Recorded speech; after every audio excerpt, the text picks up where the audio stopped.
Welcome. Stay a while and listen to some scary stories with relaxing rain sounds. I created this video specifically for people to relax or fall asleep to. So to make your experience better, there's only 3 ads in this entire video. As always, 3 ads after the first 3 stories. The rest of the video will be ad-free. Also, as a reminder, I am now paying authors $20 per story for every story that is featured on this channel. If you have a scary experience that you would like to submit, click the link in the description to this video to join my subreddit, Being Scared Stories. Last thing before we begin, if you're here for the first time, please consider subscribing. I love my audience, and I go the extra mile to create long videos with minimal ads and meticulous editing. While listening to my narration, you won't even hear me take a breath. I want to create a listening experience for you that is above average in every video. So please subscribe and like this video if you want to show me your support. With so many choices, thank you for being here. Now, let's begin.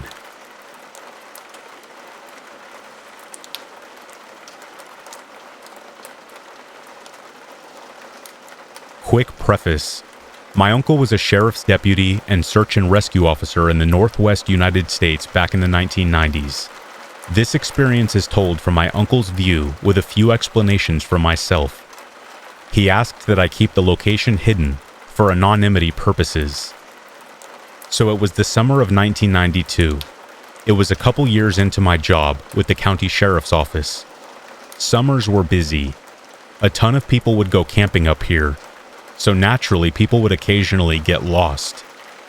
S&R was something I was voluntold to do as a rookie, but I learned to love it. Helping people, especially in life or death situations, was the reason I became a deputy. So S&R gave me that rush, as my normal law enforcement duties were almost always mundane in my small town. We received a call from a lady in Arizona one Tuesday morning. She claimed her husband and young grandson had driven up here on a Friday for a weekend camping trip. They hadn't returned Monday as scheduled, and she was worried that they were lost. So we geared up the S&R team consisting of myself, 4 other deputies, 15 civilian volunteers, and 2 bloodhound S&R dogs. We made it to their camping site around noon. Upon first inspection, everything in the camp seemed relatively normal. We searched their tent and found all their belongings sitting inside. Truck keys, wallet, map, water, food, all sat in the tent undisturbed. A small pot filled with water and, now extra soggy, macaroni noodles sat above a long dead fire pit. It was obvious they had left in a hurry. No tracks were visible to determine what directions they went, so we used a pair of socks we found in the tent as a base smell for the hounds. They caught the scent and started leading us north of the campsite. As we walked, I looked at my partner, and we both shook and lowered our heads. North of their campsite was tens of thousands of acres of dense woods. We knew this was going to be a long search. As we searched, we used a grid pattern. A grid pattern is roughly an acre-sized square on a map that S&R used to determine a more precise direction that someone might have gone. The weirdest part was that the hounds would pick up their scent in one square, but not in any of the squares directly next to that square. This happened multiple times. It was as if someone plucked these guys up from their campsite and placed them in random sections of the forest repeatedly. I began to get a very bad feeling after this. Something just didn't seem right about the situation. The team had covered roughly 3 miles of area as the day started to wind down. As dusk began to hit, it was just myself, my buddy Rob, and his hound Russ that stayed behind. The rest of the team made their way back home, and we would be back out tomorrow morning. I always stayed out overnight when a child was lost. I had a feeling of guilt being in a warm, safe bed, while a child was cold and scared out in the wilderness. We eventually found a small clearing to make camp. By the time night fell, we had a fire blazing and our sleeping bags laid out in the grass. Rob and I went over the next day's search plan for a bit, ate dinner, and eventually hunkered down for the evening. I laid on my sleeping bag and quickly dozed off. I woke up sometime later. I sat up and looked around as my eyes began to adjust to the darkness. I felt like someone was watching me. The urge to look around to ensure that no one was sneaking up on me was intense. I called out, "Hello? Sam? Frank? Is that you? We're looking for you. Are you there?" I didn't hear any response, so I laid down and tried to fall back asleep. Just a few minutes later, I heard it. Somewhere to my left, past the tree line, came a loud wolf whistle. A wolf whistle is the whistle you hear in movies or TV when a man sees a very attractive woman. I sprang up out of my sleeping bag and began frantically scanning the tree line. At this point, Russ was up too. His ears were peaked, and he was whining in the direction of the whistle. I called out again. "Hello? I am a deputy with the sheriff's office. Do you need help? Sam? Frank?" I received no response. Rob was awake now, and as I was explaining the situation, the whistle came again, but this time to our right. I drew my sidearm and flicked on my flashlight as Rob took out his large buck knife and stood beside me. We scanned the tree line, but we didn't see anything. We continued scanning the tree line and calling out for another 10 minutes before we decided to get the fire going again and wait until dawn to search the area. We didn't hear another whistle for the remainder of the early morning. As dawn broke, Rob and I searched the area. We found 2 pairs of boot prints in the fresh mud. We decided to head back home, get some rest, and return later in the day to continue searching. We were only about 200 feet from the clearing when 2 simultaneous wolf whistles came from behind us. As I turned, I scanned the trees. I didn't see anything at first, but as I looked farther back towards the entrance to the clearing, I saw 2 silhouettes standing out in the open. We couldn't see any features or clothing, as the morning sun was blinding us. I called out and started making my way towards them when they took off running. I was going to chase them when Rob stopped me. I was puzzled. I said, "Rob, what? We're looking for 2 people and there they are. Stop wasting time." He replied with, "Stop and think for a second. We are looking for 1 male adult and 1 male child. Unless this kid is the next Randy Brewer, there's no way that he's that tall at age 11. That's when the realization hit me. He was right.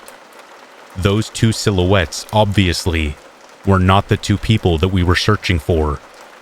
If I was alone or with another deputy, I would have chased them, but I wasn't willing to put a civilian volunteer in danger. We decided to just continue our way back to the trailhead and debrief the team and sheriff on the events that had transpired. The rest of the hike back to the trailhead was uneventful. We met up with the search team and the sheriff when we arrived as they were getting geared up to head back out. We received a few scoffs and eye rolls when retelling the events that occurred, but the sheriff surprisingly believed our claims. He even had one of the deputies carry an M16 for the remainder of the search. We continued our search for 13 days, never finding the 2 missing individuals. A few people claimed they heard wolf whistles while out searching, but I never did again. This mission still haunts me. I have wondered all these years what happened to those 2, and if the 2 silhouettes that I saw had something to do with their disappearance.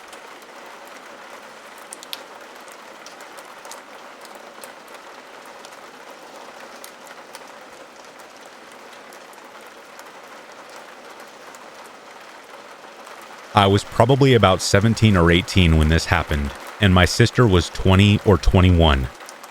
I live in a little valley which is not particularly known for being overly dangerous or scary, though there have been some occasional serious criminal activity. But I had been walking around in the day and at night for years, and had never encountered anything that seemed life-threatening. Here is a quick description of my surroundings during the incident. The school grounds we were on had one big building, 2 playgrounds, and 2 big fields. All of this was enclosed by a little fence which ran around the whole premises, and outside of the fence was a little side street which led onto the main road. The structure we were sitting on was located across from the main building, and on the edge of the gravel field, and the surface below us was made of those little playground wood chips they lay under swings and slides, and stuff like that. Now that that's clear, let's begin. My older sister and I are extremely close, and we have always loved spending time together.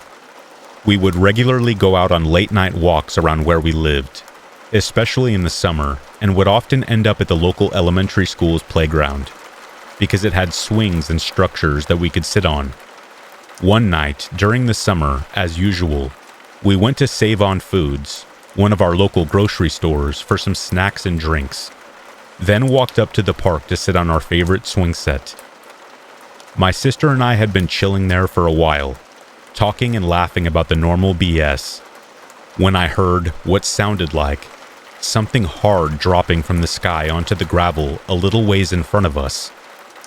I don't remember exactly what I thought of it at first, but I knew that it wasn't rain, hail, or any sort of natural substance you would expect to fall from the sky. After a short while, it happened again, this time a little closer than before. That's when I said, "Did you hear that?"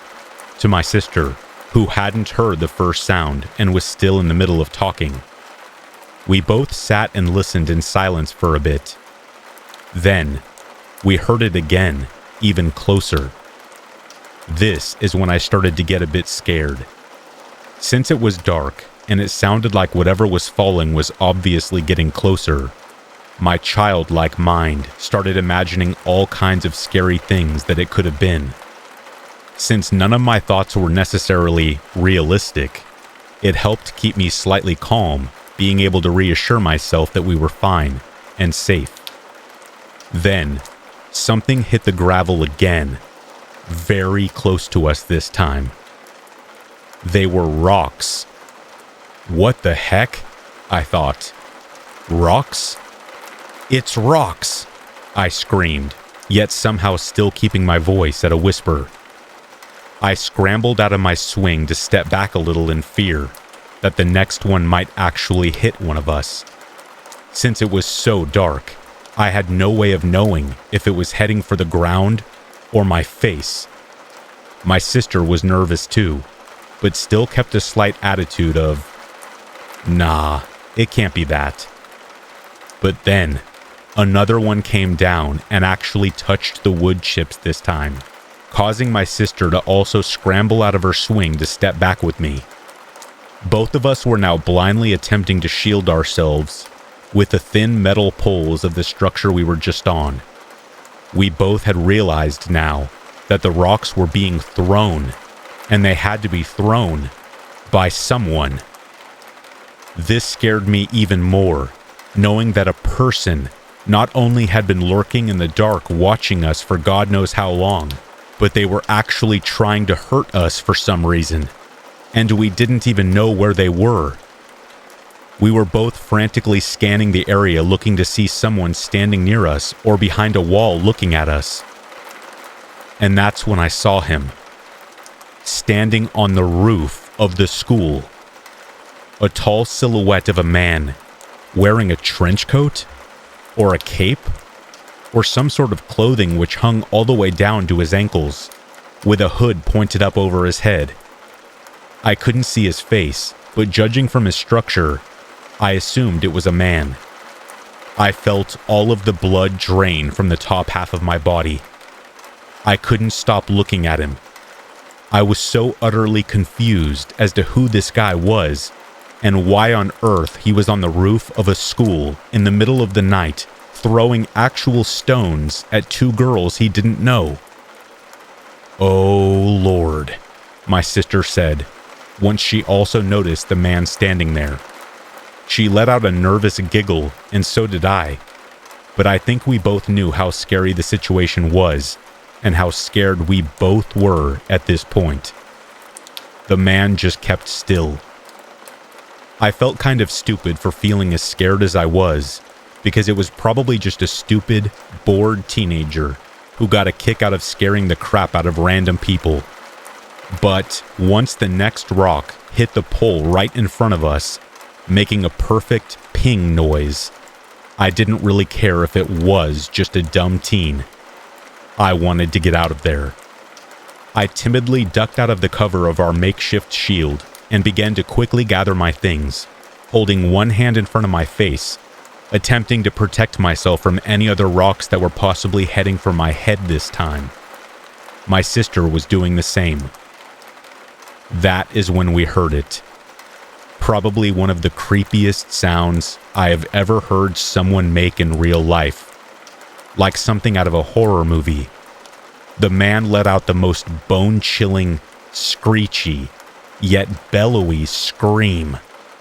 It sounded like it would have been in the movie World War Z. Almost like he was making the sound by breathing in super aggressively. But somehow, it was still so loud. We both gasped, and my gaze shot up to him so quickly that it hurt the back of my neck. As if the sound had found its way into my body to rattle my organs, my stomach dropped to the floor, and I could feel my heartbeat in my throat.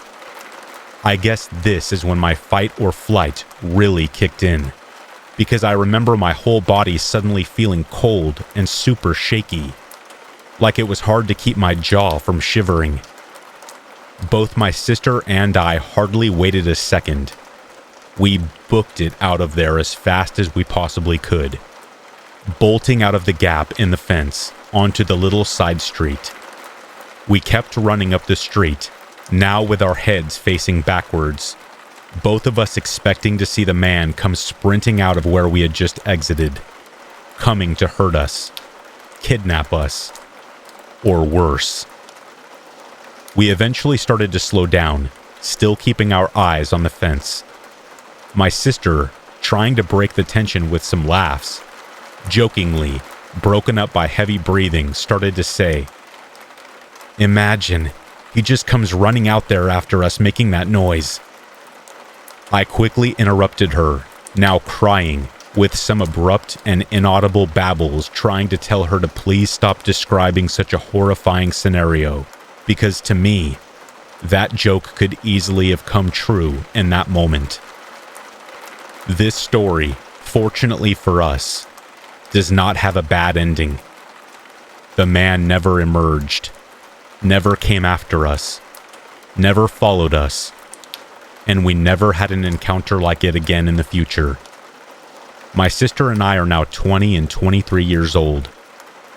Although, the scary thing was that when we eventually made it around the two fields that sat across from the school building that the man was standing on, he was nowhere to be seen.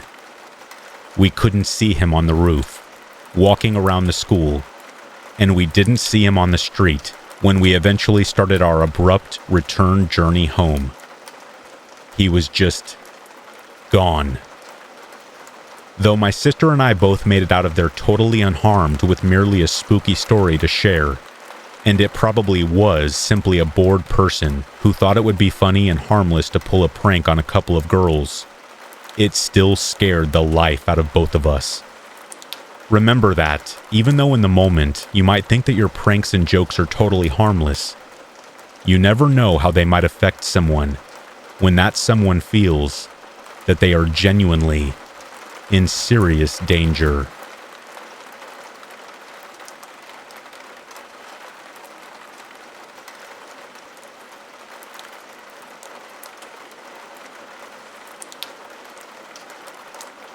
Just to give you a bit of background, I live in a country that is classed as post-Soviet, as we used to be part of a Soviet Union until it collapsed. Anyway, the story is not about that. Currently, I'm in my final year of police training, me specifically training to become a detective in murder, organized crime cases. Throughout my training, I have seen a lot of gruesome things and cases, read a lot of past cases that are now solved, so to say, that I am not breaking any law by talking about it. Back in the 1990s, right after the Soviet Union had collapsed, small countries that were now independent were trying to set up their governments and law enforcement systems. People were mostly poor, and organized crime started to arise. And by that, I mean a lot of mafia groups were forming in various bigger cities, as there was no effective law enforcement to stop them from doing crimes. And the units that were formed were mostly corrupted and afraid of the mafia. Lucky me, I was born in one of these cities that had one of the strongest and influential mafia gang in the whole country. The time from 1990s until the early 2000s was like one big crime scene in whole of the country. Daily shootings, corpses in rivers, robberies, carjackings, you name it, it was there. During my early training years in 2018, as part of my studies, I went to Police Archive and came across a few cases from the past that will stay in my mind for some time. I will tell about one of them in my story. So the case story goes like this. In 1992, early autumn when it was still warm, a young man went suddenly missing. Police knew that he had some ties with the local mob, but for a week they weren't able to find him or his body.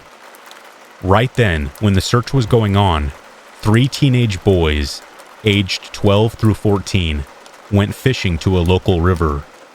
To give you a better idea of the location, there was a main road, and by that main road, there was a school, and there was a trail leading through the school's playground, right to the riverbank. It was a 3-minute walk from the playground to the riverbank. So the boys took their fishing gear, and as they were walking through the playground, they saw and waved hello to the school's principal, as he was outside talking to a groundskeeper. Boys being known for their mischievous behavior in school and just wanted to taunt the principal by waving at him. He ignored them, and the boys went to the river. It was a warm evening. The sun was still up. It was around 5 p.m. The boys got ready to fish and cast their rods. 10 minutes passed. Nothing. 15 minutes passed. Nothing. One of the boys got impatient and decided to recast his rod. Just as he started to reel back, something heavy was on the line. He got excited and started to shout, "I got something! I got one! I got a bite!" The other boys ran to him and excitedly waited for the huge fish to finally show. But instead, as he was reeling, their faces went pale. There was no fish on the line. Instead, the fishing hook got stuck in flesh. Human flesh. The boy who was holding the fishing rod threw up when he saw that he had caught a human head. Yes, a rotting human head. The boys panicked. They didn't know what to do as there were no cell phones, and the closest building with an adult was the school. The boys dropped their fishing gear and ran back to the school hoping to find the principal who they saw earlier. He was nowhere to be seen outside, so the boys ran into the school, straight into his office. They were panicking and screaming for the principal to come because there was something horrible by the river. The principal looked at them confused and refused to come, as he thought this was one of their pranks. But when he noticed how greenish pale and panicked they were, he said in a serious voice, "This better not be one of your silly pranks. Now come on, show me what's going on." They took him right where they dropped their fishing gear and showed him the head, which still had the fish hook in it. The principal stood in silence, but there was pure terror on his face. Quickly, he took the boys back to his office and rang the police. The police came, and of course the forensic team was called. Statements were taken from the boys and the principal. It was the missing man's head. The 22-year-old man was killed by the mob because he owed them money, then cut into several pieces and thrown into the river. Only his head and torso were recovered. His family was gutted. They couldn't even bury his body properly. Me, now reading their statements after more than 20 years, got me to tears. How terrible it must have been for the boys to discover the head, and for the man's family to hear that their son had been discovered in pieces. I am not a faint-hearted person or anything like that, as I chose my career to be a murder detective. But some cases and witness statements who are crying their souls out, asking to find the people who did that to their loved ones, sometimes gets me crying also. That just gives me the motivation and strength to find and fight these horrible people. Stay safe, everyone.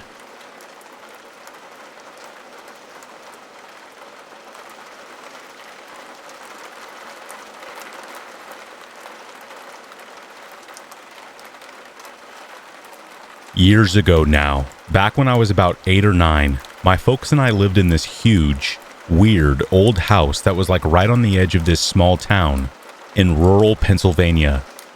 The local school districts also happened to be in the middle of this big restructuring, so even though me and my little brother were only a couple of grades apart, we went to different schools and took different buses.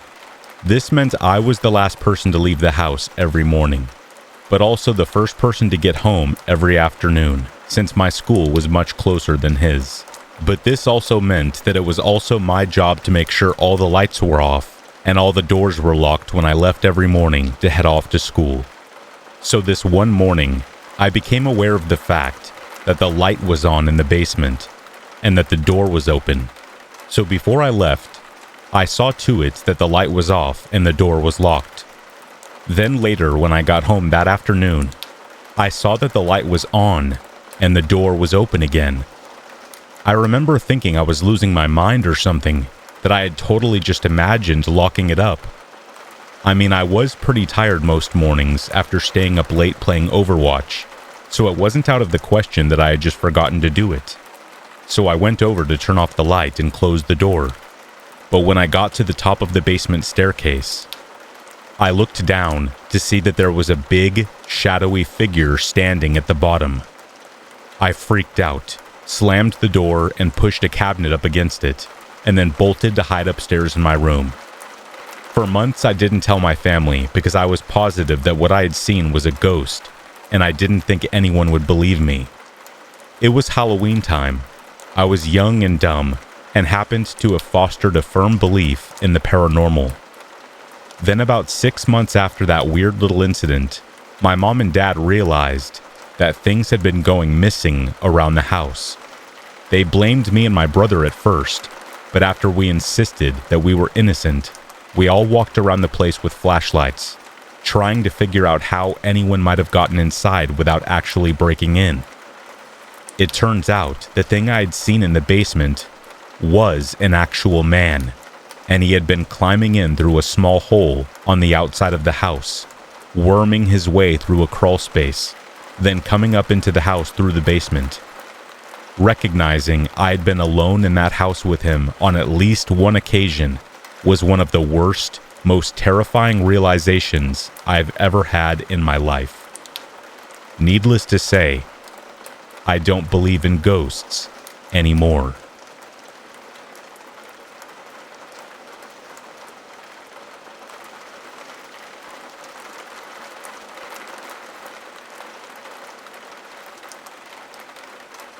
With a year that started with my mom passing away and the whole world shutting down, what was to follow would make up for it in more ways than one. When my mother died, I felt like everything around me was falling apart.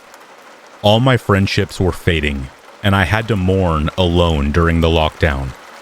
That was until my neighbor Ryan reintroduced himself to me. At the time of this story, I was 18, and he was 22. Which is why we didn't become best friends right away. Long story short, he invited me over to one of his bonfires to have drinks with his friends, who were all around the same age as Ryan. Besides Ryan, two of them I became closest with were Colin and Aiden. Those two were a sight to behold. I have never seen two people who weren't married talk to each other as much as them, and no one complained about it as much as their girlfriends. We all became close pretty fast. They all came to my mom's funeral despite not knowing her, whereas childhood friends were nowhere to be found. Unfortunately, this story doesn't end nearly as good as it starts. The last Saturday before my freshman semester was coming around, and we all got together, despite an unexpected rainstorm hitting us that day. We were all having a few, and wanted to end the summer with a blast. Colin pitched us an idea. Colin owned a beat-up old Jeep outside his house, and by owned, I mean his grandfather gave it to him. He was planning on selling it that next day, and was quietly trying to get me, Ryan, and Aiden to take it out for one last joyride with him. Red flags popped up when I got the hint that he didn't want him and Aiden's girlfriends to know. Knowing that we had been drinking for a little over an hour, and that the roads were really wet, and his Jeep had no doors or top, I was initially worried about the idea and how confident he was with it. I knew it was a bad idea, but I didn't want to kill the vibe of the party. I didn't want to be the youngest guy in the room telling everyone else to be careful. This was when I made the worst decision of my life. Not only did I begrudgingly decide to keep my mouth shut, but I also tagged along. I was trying to act cool, but it was becoming clearer and clearer to me that my much drunker friends were a bit too far gone. Me and Aiden got in the back, Ryan sitting in shotgun, and Colin sitting in the driver's seat. As the ride went on and music continued to blare, my stresses began to get relieved.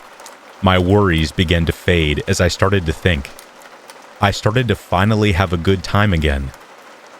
That's when I looked over and saw that Aiden was standing up without his seatbelt on. I looked at him and then looked at Ryan and Colin, and I wasn't sure if they didn't notice or didn't care, but they definitely weren't doing anything. I began trying to pull him back down inside the Jeep, my heart now beating fast inside my chest, as I can see that we're going well over the speed limit. I can hear the tires kicking bits of water up on the pavement as we were flying. I am now screaming at the top of my lungs to get Colin and Ryan's attention, but due to the music, I don't think they heard me. Aiden isn't listening, as he was too drunk to understand how dangerous what he was doing was. And that would be our downfall. While tugging on him to get back down, I looked back when I heard a funny noise coming from the tire. That's when I noticed that the back of the Jeep was swinging back and forth, and before I could even realize what was actually happening, our wheels locked up. I was awoken with a ringing sound blaring inside my head, eyes slowly opening up to the dead of night, other than a few mumbles and groans from nearby. I look up and see the night sky above me, trying to clear my throat before coughing up some blood. That's when it all hit me. I looked around, seeing that I was still in my seatbelt, but we were no longer on the road. We were hanging off the road with the side of the Jeep slammed up against a guardrail in an awkward angle. You know those moments you have when something so astronomically bad happens while intoxicated that you instantly become sober? This was one of them. I pried my seatbelt off me before stumbling out of the Jeep. I looked back behind me to check the Jeep, noticing that Colin and Ryan were in the front with both of their airbags deployed. That's when I looked back and didn't see Aiden. I painfully crouched under to see if he was on the ground on the other side, but I could not see him while looking under the Jeep. I began frantically looking around before panicking, realizing where he might be. That's when I got a good look at Colin and Ryan, not because my eyes lingered on them, but because of Ryan's screams. Those deafening and heart-piercing screams. Ryan had stuck his arm out while trying to brace himself for impact, and his arm nearly snapped in half. When I found him, he was in the midst of screaming his lungs out and trying to put his arm back together. And then I saw Colin. We had nothing to stop shrapnel from hitting us with the doors off, and by the looks of it, his airbag wasn't as protective as Ryan's. His face was covered with gashes and little rocks and pieces of glass shards sticking out of him. I couldn't focus on them though. At least I knew where they were. I needed to find Aiden. I began calling his name, screaming it as loud as I could, with nothing but the headlights of the smashed Jeep to help me out. I began stumbling in the direction the Jeep was facing, looking around at what was lit by the headlights, in hopes of finding something. A part of me was nervous to find something. I was injured, and even if I did find him, what if he was as hurt as Colin and Ryan? What was I going to do? Before I could come up with an answer, the choice was made for me. I had found him about 40 feet away from the Jeep, lying face down by a tree. I began scurrying over to him, calling his name, and dropping to my knees. I could see blood in the dirt, but due to it being night, I couldn't get a good glimpse of it. I gripped his shoulder and rolled him over, seeing the immense amount of blood begin to pour as I laid him on his back. I began to cry and scream in horror as I couldn't believe the amount of blood I saw. It was like a fountain that never ended. Not knowing what to do, I did the only thing I could think of: wipe the blood away. I gripped the bottom of my shirt and used it to try and wipe the blood away, but it didn't work. I then took my hand and began wiping some of the blood off his face, but the realization I would soon discover would strike horror into my mind for the rest of my life. I didn't understand why it wouldn't work. I didn't understand why there was still so much blood, and that's when I looked at the palm of my hand. I wasn't just wiping off blood from his face. I was wiping off entire chunks of his face. There was more than just blood on my hand. There were pieces of tissue, flesh, his face resting in my hand. I immediately let go and began scooting away in horror as I screamed as loud as I could while beginning to figure out the true state he was in. At the time, I didn't realize it, but there was nothing I could have done at that point. I was already one joyride too late. I don't sleep very much anymore. If I do, it's only about 3 to 5 hours a night. I don't talk to Colin or Ryan that much anymore either. They eventually came to that night before realizing the result of our actions. Yes, our actions. There was no villain in this story. No creepy home intruder. No spooky ghost. Just dumb, young adults who made a life-ending decision because of liquor and peer pressure. Unfortunately, not every detail can be shared from this story, as there is still a pending court case. Hopefully, people learn from this story, though, and don't have to learn from experience.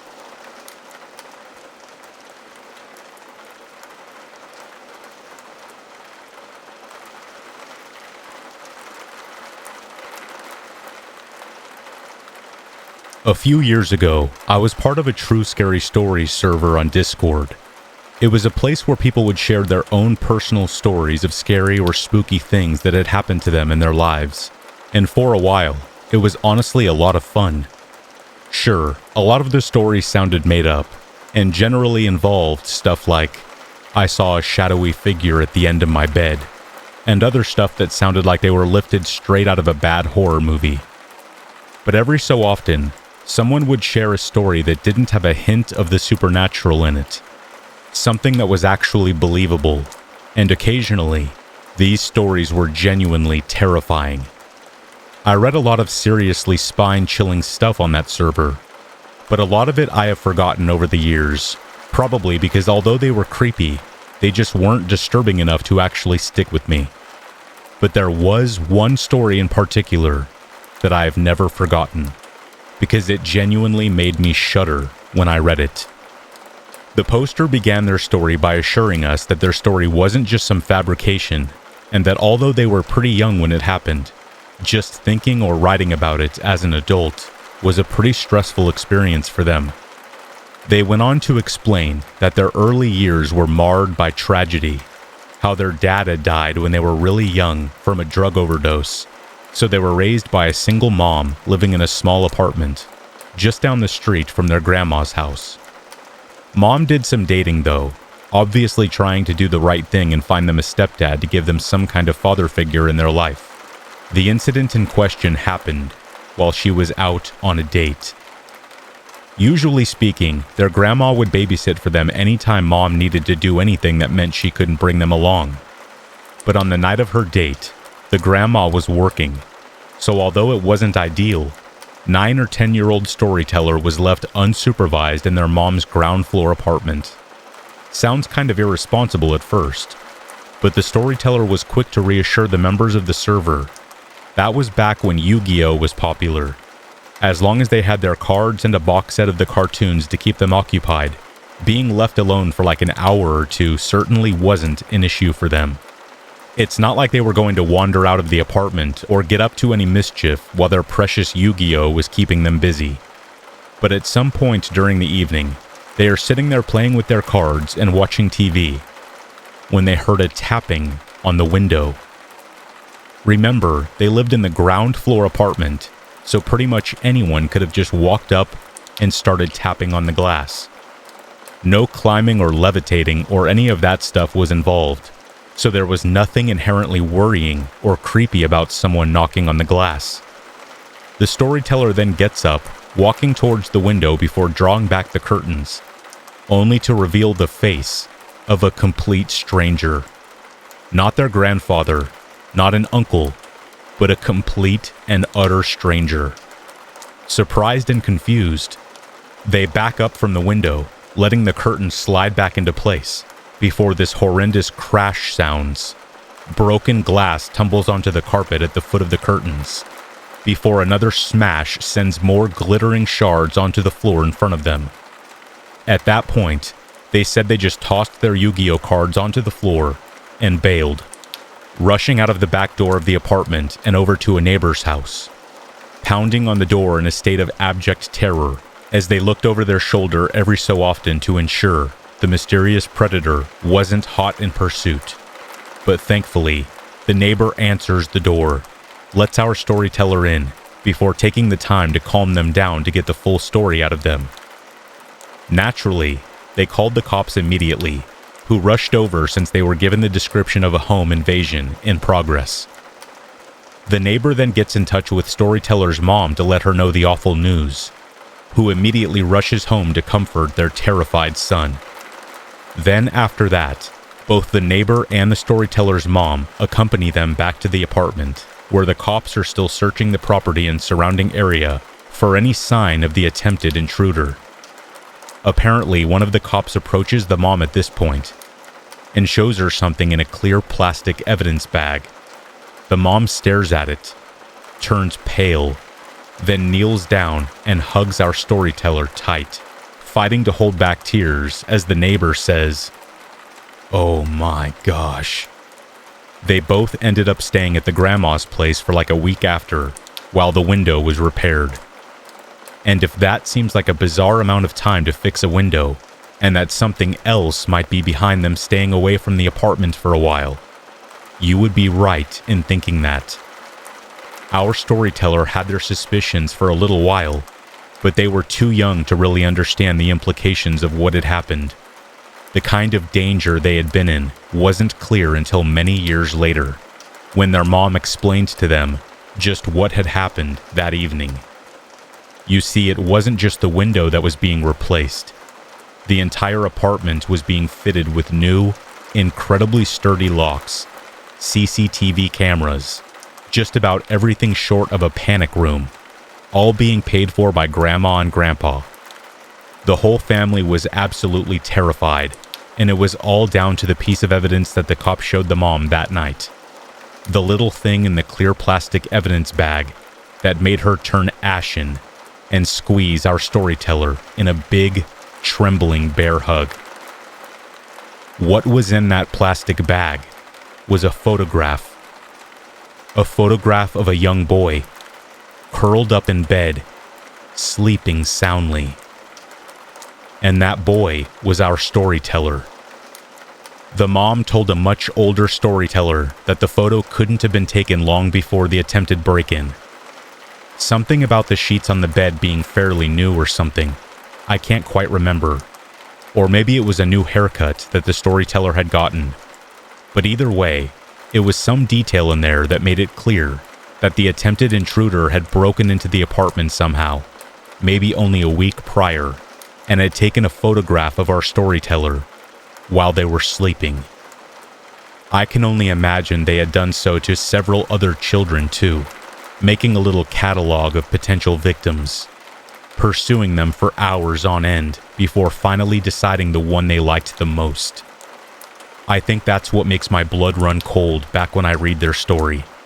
The idea that the intruder had taken this perverse liking to them, one that was strong enough for them to be unable to resist their urges, or whatever kind of sick, twisted desires had them smashing that window that evening. The family only felt safe again when they heard news that a creeper whose MO was eerily similar to their own experiences was caught by police and jailed after being extradited to another state. But they kept the whole thing a secret from our storyteller until he was in his late teenage years.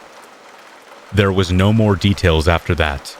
There wasn't any grand conclusion, just that it was something that had haunted him for years. I never read anything as horrifying as that on that Discord server. It made everything else seem tame in comparison, and I stopped reading shortly afterward. It's weird how we seek out scary stories sometimes, just to give ourselves a little thrill, but end up being genuinely traumatized, not by the spoopy skeleton stories, but by things that we know could have easily happened for real.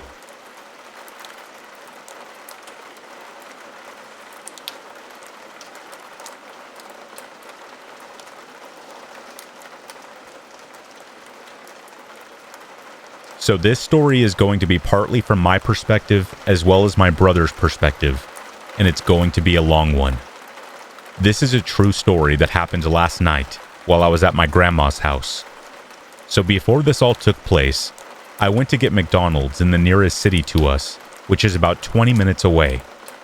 After that, I decided to go down to my grandma's house instead of going straight home.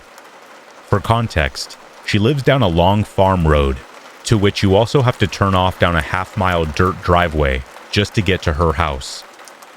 I arrived there at around 9 p.m., and I went in and visited with my grandmother and my brother, who lives with her, ever since my grandpa passed away, so that she won't have to live down there all alone. My brother and I took out my grandma's dog to go pee at around 10:30 p.m., and we just sat outside listening to music and talked for a while. At that point, I was starting to get cold because this is East Texas, and I am not yet used to it getting down into the low 40s at night, so I was about ready to head inside. I noticed something moving in the corner of my eye near the large metal shop that sits a few hundred yards from the house.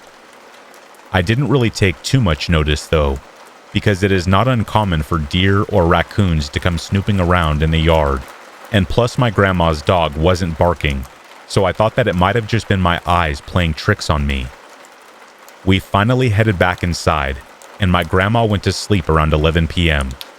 So me and my brother stayed up and played Among Us and watched YouTube for a while. At around 2:30 a.m., I was very tired and ready to go home, so I asked my brother to walk with me to the door and make sure that I got out to my car, because I am always paranoid, especially at night. He joked around and said that he would turn the light off on me and lock the door, and I freaked out and begged him to walk me out to the car, to which he finally did. I got in my car and immediately locked the doors, and I saw the porch lights turn off as I was driving off back down the dirt road. I got home within 10 minutes and fixed myself some ice cream before I sat down and enjoyed some creepy horror stories on YouTube. Another 15 or so minutes passed, and I got a FaceTime call from my brother, to which I picked up almost immediately. I could tell that he was freaked out about something, but he wasn't saying anything right away. So I asked him what was wrong. The following is my best attempt to paraphrase what my brother told me. He said that after I left, he went back outside to listen to some music and sit on the porch. He had the music on his phone up pretty loud, which would usually mask any noises of animals coming from the nearby woods. After a few minutes of listening to music, he said that he heard what he thought to be sounds of metal banging around, so he quickly paused the music and listened to see if he could hear the sound again. He stood up and looked towards the shop and the boat shed, which are adjacent to each other and are a few hundred yards away from where he was standing. He saw a faint light shining around near the boat shed, but then it quickly flicked off. At this point, he was freaking out, so he quietly crept back inside the house and locked the door behind him. He said that he ran to his room in the back of the house, I guess not thinking to wake up our grandma, and he grabbed his weapon. He quickly ran back outside and saw the glow of the flashlight move around, and then quickly shut off as soon as he noticed it. He walked out to the edge of the concrete carport and stared out towards the boat shed with his weapon down at his side. The only thing illuminating the boat shed was the faint light coming from the house. He said that he tried to muster up the most intimidating voice he could manage and said, "Who is out there?" To which there was no immediate reply, except for a slight bumping sound, which solidified the fact that someone was indeed there. Now keep in mind, this is out in the middle of the country, in a town with a population of just over 1,000 people, and the nearest house is across the lake or miles down the farm road, so no well-meaning person would just happen to stumble across my grandma's house this late at night. Also, my grandma has had problems with people snooping around the property in the past, so this is not something any of us take lightly. And for the life of me, I can't tell you why my brother didn't just call the police. But you also have to remember, there is only a few cops in the entire town, and it is 3 a.m., and so it would take at least 30 minutes for the cops to even show up. So my brother again called for the person to show themselves and repeated his question and asked the person to identify themselves. He said that he practically crapped his pants as a tall, lanky figure slowly emerged from the boat shed with a flashlight in hand. Although my brother couldn't see any distinct features about the person, he could definitely tell that it was an older man and that it was no one that we knew. It was especially not anyone that should be in our boat shed at 3 a.m. At this point, he raised the weapon up to point at the man and again shouted, "Who are you?" The man was still silent and began slowly walking towards him. My brother took a step forward and gave one last verbal warning to the man and said, "I swear I'll use this. Now who are you and why are you here?" The man quickly raised his hands up and said, Whoa, calm down, man," in a taunting voice as he continued walking towards my brother. My brother fired a single shot just above the man's head, to which he finally took that as his cue that my brother meant business. The man hurriedly took off on foot back down the driveway, and my brother screamed, "Don't come back!" My brother then quickly ran inside to wake up my grandma, who had somehow slept through the entire commotion. She didn't seem worried enough to actually call the police, but of course, after hearing this, all I could think about was what were the true intentions of that man. Was he just some druggie snooping around looking to steal some tools or money? Or were his intentions much more sinister? Another question that haunts me about this whole situation is how many times has this happened after my grandma and brother went to bed, and we just didn't know? And was he watching us from the shadows all night? Was he watching me as I walked out to my car? What would have happened if my brother had actually turned out the lights and locked the door before I could get to my car? I have a pretty good imagination, but I really don't like to use it thinking about the possibilities. And to the stranger who tried to rob us or do God knows what at 3 o'clock in the morning, I hope you learned your lesson.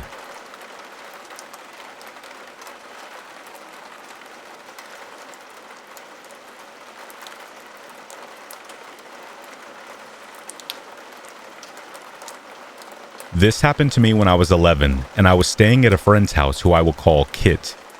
Kit was one of those cool kids in school who was always up to trouble. Looking back, I don't understand how I managed to remain friends with him for so long, as I was anything but cool, and never did anything he did.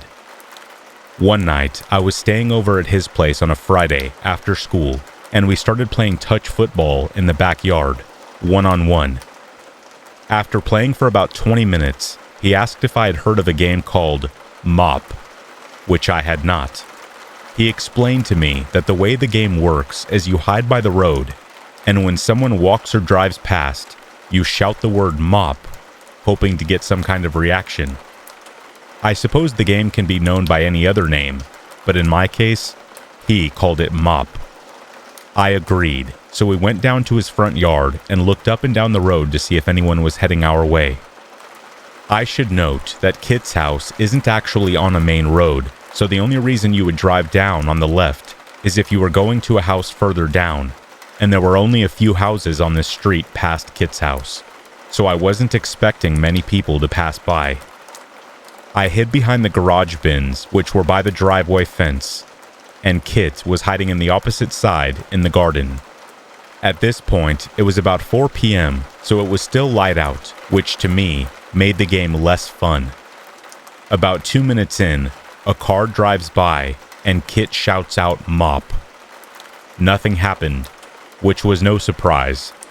I knew someone driving by wouldn't be able to hear us.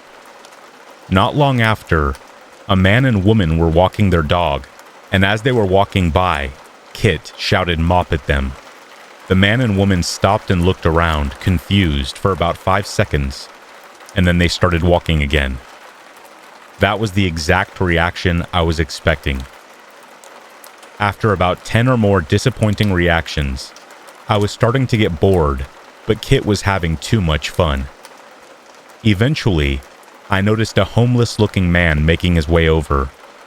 Kit couldn't have seen him yet, so I gave him the signal that someone was near, and he waited. As the man was getting closer, I could see that he was talking to himself, like he was arguing with someone.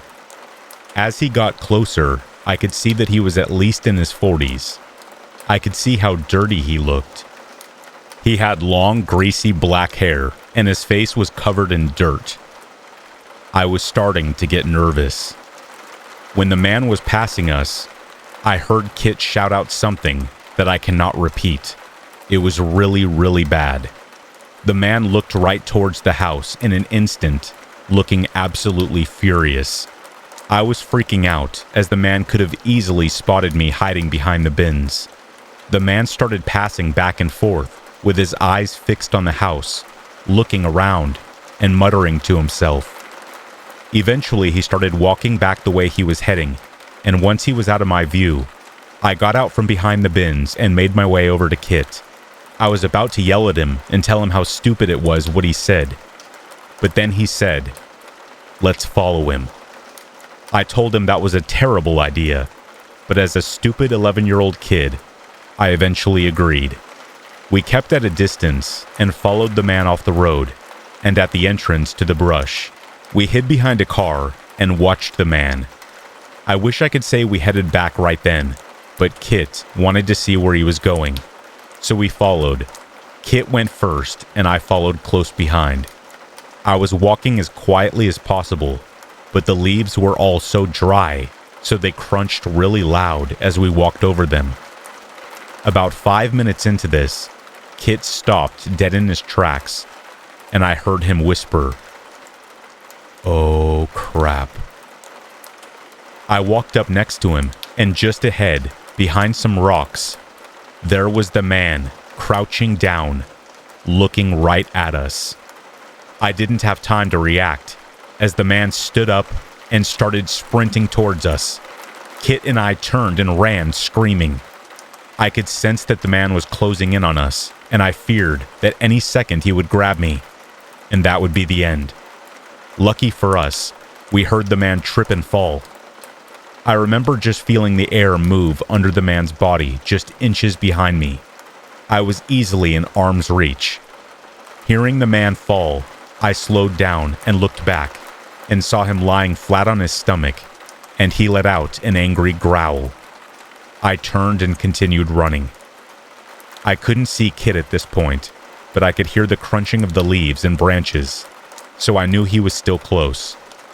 Eventually, I got out of the brush and started running on the road back to the house. When I got there, Kit was already there, out of breath and sweating. I started to cry due to the realization that we could have both just been seriously injured. I never spoke of this story to anyone, and I don't think Kit has either.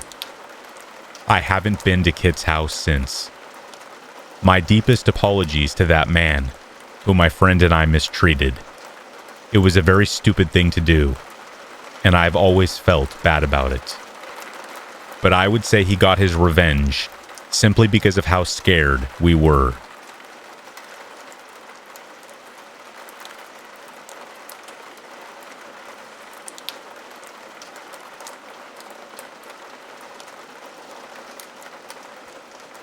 Before you hear this story, I just want to say that it does not have a particularly satisfying climax or ending. It defies all logic and sense, and will probably leave you feeling quite bewildered, as it did to me while it was occurring. Having said that, it's still the creepiest series of events that has ever happened to me. When I was a young teenager, my friend Nathan and I would often take my family's large sea kayak across the nearby river to a small creek that was around half a kilometer away and shot off adjacent to an abandoned golf course. This creek was very slow-moving compared to the large Hawkesbury River, and as a result of this, a lot of garbage and debris would collect at the mouth of the creek before slowly being distributed throughout its length. Nathan and I spent a lot of time at this creek. We even built a small jetty to tie the kayak to, using long sticks and baling twine from the hay bales that we used to feed the horses back at home. We used this jetty to moor the kayak while we navigated the mess of prickly pear cacti that guarded the borders of the golf course. The golf course itself was incredibly eerie. No animals, birds, or even insects could be heard or seen on it. Every noise you made was echoed back at you from a nearby sandstone cliff face. The closest thing we saw to an animal was the skeleton of a kangaroo, which we found around the second time we went there. It was strange, as we had only been to the spot around a week or so prior, and there was no corpse at that time. Yet there it was, in the middle of the clearing, a full kangaroo skeleton, sun-bleached and scattered about. We picked up some of the bones and admired them closely, remarking on what part of the skeleton we thought each bone was, before tossing them aside. I took the skull back with me in the kayak and placed it on the bookshelf in my room when I got home that afternoon. I often took things back from outings. Nathan never did, but he was always on the lookout for things for me to collect. The next time we went out to that creek, we decided to try our luck at exploring the waterway as far down as we could. We armed ourselves with machetes and a small hatchet that we used when we built the jetty and set off.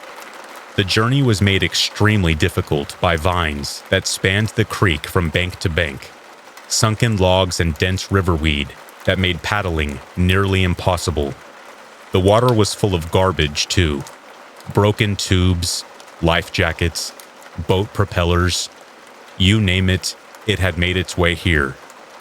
As we made it through to the relatively rubbish-free area that had dark, ominous-looking water, I looked down briefly and saw what I thought was a doll's head just below the surface of the water. I stopped paddling to crane my neck to see it more clearly. It was definitely a doll's head, around a foot below the surface, as if it was tethered there from the riverbed. It was looking up with a blank expression and light blue eyes. I instantly got a panicked feeling as I gazed at it. Before I could say anything, Nathan exclaimed, "Ah, cool! and plunged his hand into the water. I could tell that he was surprised at how deep he had to reach to wrap his fingers around the head, but Nathan was a determined dude. He lifted the head out of the water and looked at me, grinning, streams of water running from his closed fist as he held it out toward me triumphantly. I took it reluctantly from him. It was a small doll's head, around 3 inches in diameter. The head was clearly sun-damaged, and as a result, it had lost a lot of the paint features. There were no discernible pupils on the eyes, just the blue-colored irises. This gave the thing a really disturbing look. I shook my head at Nathan and placed the head on the front of the kayak to look like the figurehead of an old wooden ship. Nathan laughed. "Let's call him Bob," he said while still grinning. I gave him a deadpan look, trying not to laugh. "You're so original," I scoffed at him before turning around to resume paddling. I stopped immediately when I saw Bob staring straight back at me. I had not placed him like that. I had placed him facing outward. I knew that I had because his face creeped me out and I did not want to look at it. Nathan was paddling while I had stopped, and so we were moving at a good pace. As I was at the front of the boat, I was meant to keep an eye out for obstacles and call out if I saw anything ahead. I was entirely focused on Bob, however, as we struck a submerged tree and came to an abrupt stop. Everything on the kayak jumped forward as a result of this.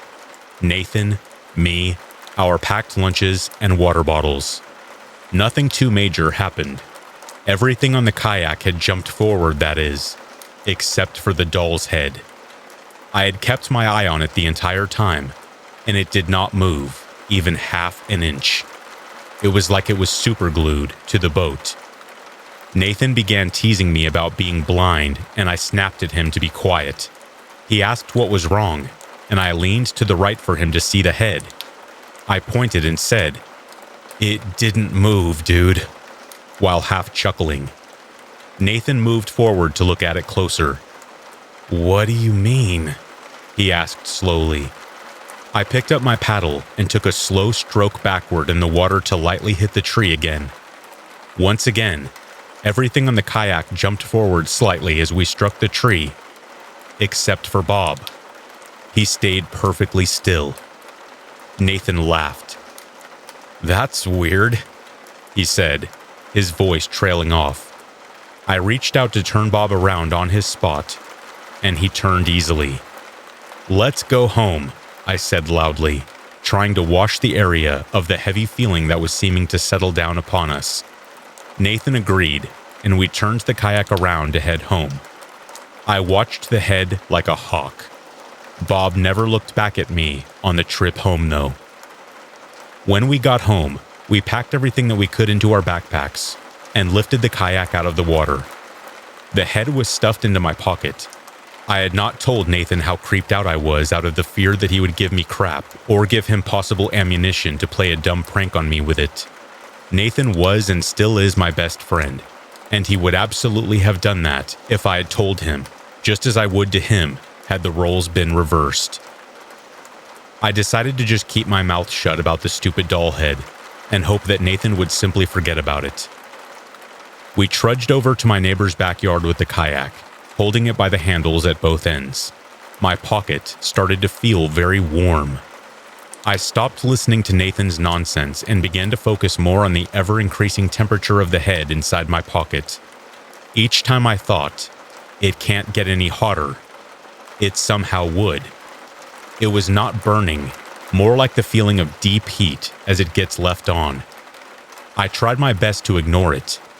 It was getting dark now, and I really wanted to get home. We dropped the kayak in the garage and put away the machetes and hatchet before making our way upstairs for dinner. I took a detour to my room to dump the head out of my pocket and onto my bed, leaving it there while I left my room to join Nathan and my family for dinner. When Nathan and I finished dinner and entered my bedroom to go to sleep later on that night, the head was absent from my bottom bunk bed. Granted, my room was a mess, but it should still have been in the cleared spot on my bare mattress. I took a little time to look for it.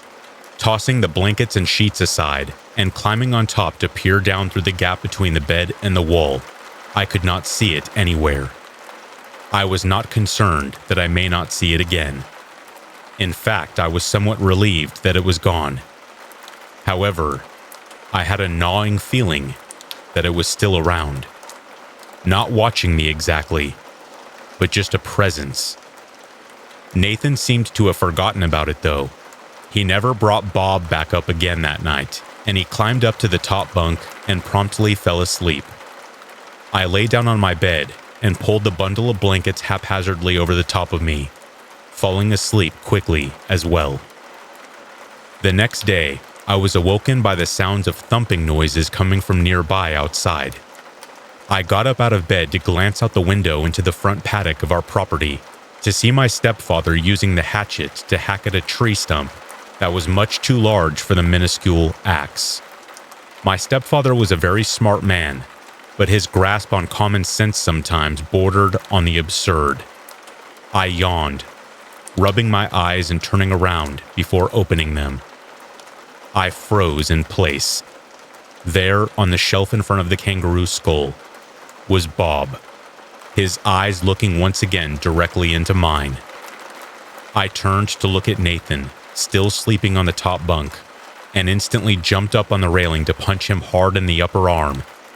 He awoke with a pained cry and looked at me with a scowl. "What the heck, man?" he demanded, lifting his other arm to place his palms over the spot that I had struck with the punch. "Oh, like you don't know, mofo," I said with a slight laugh, trying to mask the trembling tone in my voice. Nathan looked incredulously back at me. I stared at him to try to see if his stoic expression would falter. It always would when he played pranks. It did not, though. I shook my head and strafed across the railing so that the bookshelf was in his view. I pointed at the top shelf. "You didn't put it there?"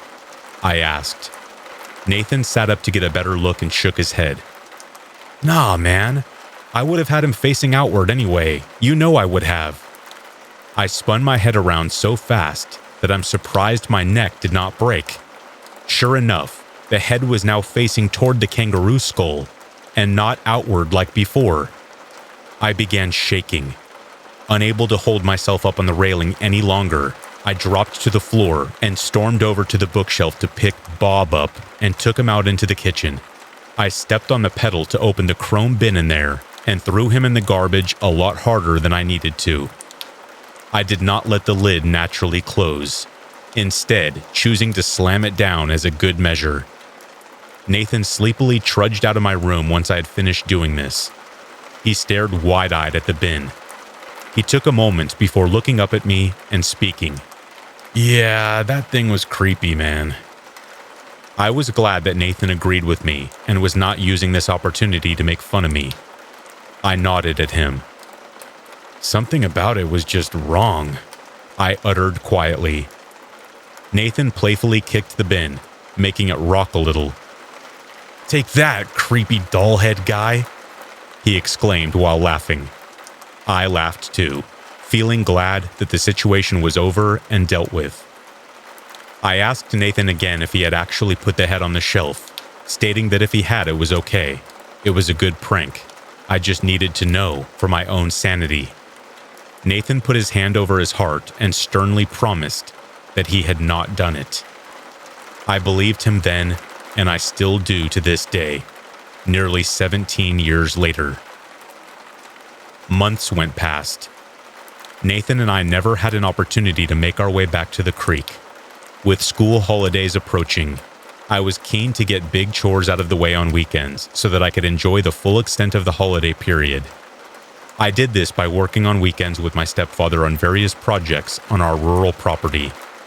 We used the machetes and hatchet that Nathan and I had taken on our last trip to the creek in order to complete many of these tasks.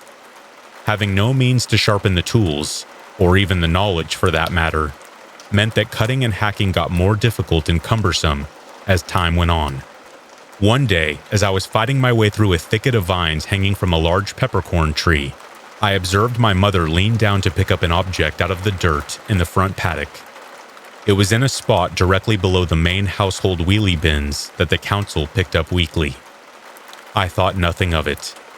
A few hours later, I went inside to get a drink of water and to change my shirt, as I had managed to create a large tear in the one that I was wearing.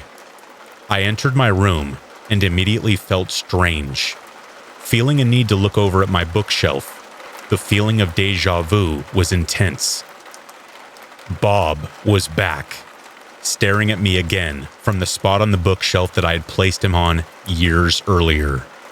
This time, though, a small smirk was obvious on his features. I felt nausea sweep over me, and I turned around to walk back into the kitchen. "Mom?" I asked sheepishly. My mother didn't look up from doing the dishes. "Yes, honey?" she replied. "Did you put something on my shelf?" Mom murmured in agreement with me. "Yes, I found that doll's head in the front yard earlier. I saw it in your room a long time ago and figured you must have lost it somehow." This made no sense to me. Mom could not have seen it in my room. There was no time. Furthermore, what a bizarre thing to do, to find a doll's head underneath the retaining wall that our bins sat atop of, and to think to wash it off and put it on my bookshelf. I shook my head and turned to walk back to my room, determined to get rid of him for good this time. I marched straight up to the bookshelf and reached up to grab Bob, and paused. He was not there. I let out an exasperated sigh and began to violently push things aside on my bookshelf. First on the top shelf, then the second shelf all the way down until starting to fling things around in my room. He was nowhere to be found. I stopped and placed my hands on either side of my face and took a minute to slow my breathing down. I walked briskly out of my room and grabbed the cordless phone off the wall. I called Nathan to tell him what had happened. After I finished rattling off a summary of what had happened, he was speechless about what I had told him. We both had no idea what to make of all this. My stepfather, growing impatient with how long I was taking to come back, had returned to the house also and was standing over me with his hands on his hips, looking very annoyed. I told Nathan that I had to go and hung up. My stepfather asked me where I had put the hatchet that I was using earlier. I looked confused. I had left it impaled into the impossibly large tree stump as always. He had watched me do it. I told him as much, and he said that he could not find it. We both went back down to the paddock together, and sure enough, just like Bob, the hatchet had seemingly disappeared. I never saw Bob again, but the story does not end there. Years later, when Nathan and I were in our 20s, we decided to take the kayak and make our way back to the creek for old time's sake. We took the kayak out of the garage and carried it up the road to a launch ramp, as the neighbor's property that we used to get to the river had changed owners some years back. It took us about an hour to get to the creek as opposed to our usual 20 minutes back in the day. When we arrived, we were very surprised to see that our jetty was still there, having survived 2 floods and over a decade of river tides.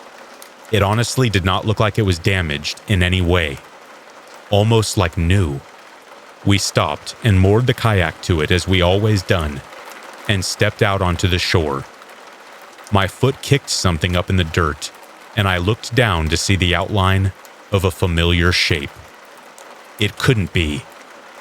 I knelt down and grasped at the handle of the object, pulling it out of the crumbling earth to reveal the hatchet that I had misplaced so many years ago, the casing bearing my stepfather's monogram embossed into the dark leather. I shook my head.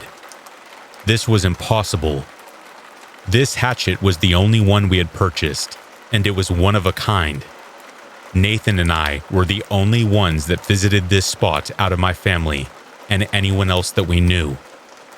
This made no sense whatsoever. Nathan looked at it quietly, along with me, a heavy feeling seeming to settle around us once again. We both turned to look at the wide berth of still water at the mouth of the creek. In the center, The bloated and rotting corpse of a cow floated innocuously, drifting lazily in a clockwise direction. A storm was setting in rapidly. Nathan and I looked at each other at the same time and knew that this was the last time we would ever be coming to Katai Creek.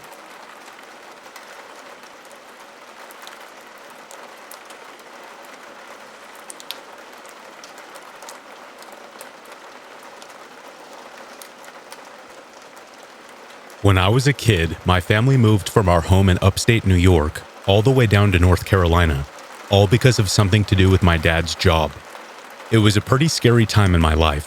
For someone so young to have to leave behind their school friends and stuff and settle in an entirely new place was deeply disconcerting and saddening. But none of that compared to what I would face one day during elementary school. To me, it was a morning a lot like any other. Nothing remarkable or ominous about it. I mean, the weather seemed pretty crappy, so there was no outside recess during the morning, but that's not entirely unusual during the fall on the East Coast.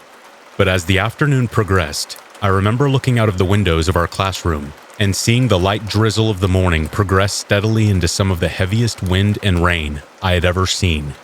Like it was pounding against the windows so hard at one point that our teacher had to actually raise their voice in order to make themselves heard. Not long after, another teacher walks in the classroom, quickly walks up to our teacher standing at the front of the class, and whispers something in her ear. Our teacher immediately goes all wide-eyed, and although we didn't know exactly what had been said or what was going on, this super tense feeling just descended over the class, like we instinctively knew something was wrong. Class continued for a little while the weather outside continued to get worse. Only this time, instead of just ignoring it, our teacher kept looking out the windows. I remember turning to see what she was looking at and seeing just a bunch of stuff flying across the playing field outside. Nothing major, just a lot of paper and bits of plastic. But I had never seen anything like that before, and it made me really, really nervous.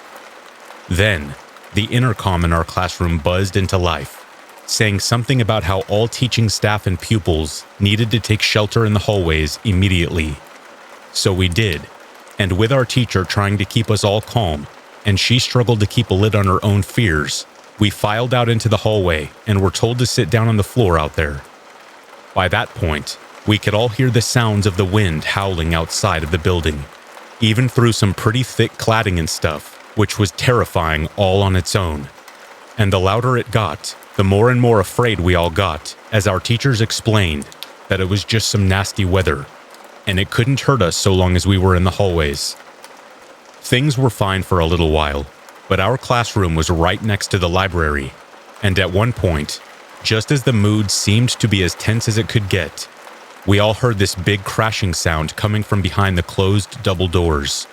It was so loud and frightening that all the kids immediately screamed when we heard it, and it was followed by these horribly loud howling wind noises that seemed to echo down the hallways we were sat in. It honestly sounded like a big monster had just come crashing its way through the glass and was tearing around the library, knocking things over as it went. Some of the other kids were inconsolable at that point, as the screams turned into sobs and wails that the teachers tried and failed to calm. It was like a rolling choir of fear and misery, with almost every second kid just either quietly sobbing or openly wailing. I admit to crying myself, but it was only upon hearing another kid saying to a teacher, "I want to go home. I want my mom and dad. I need my mom and dad." That just made me think of my own parents and how this horrible and bizarre event might be affecting them too.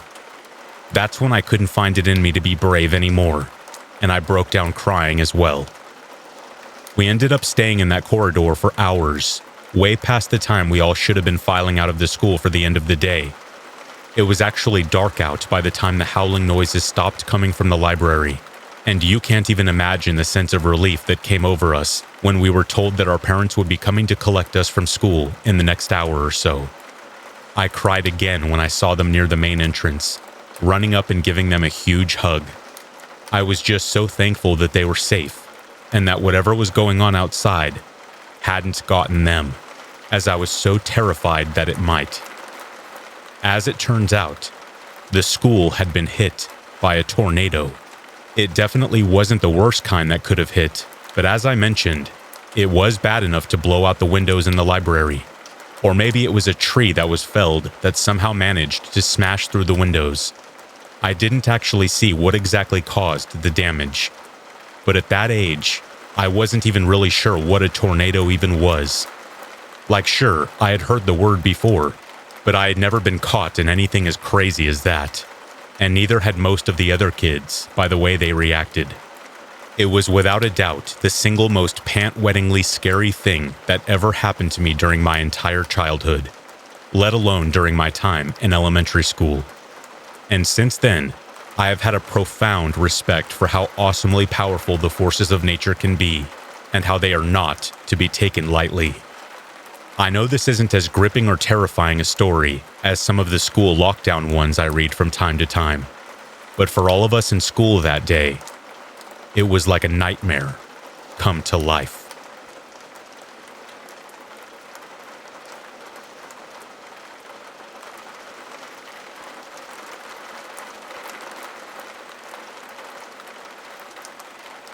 I was always a very naive, innocent kind of person.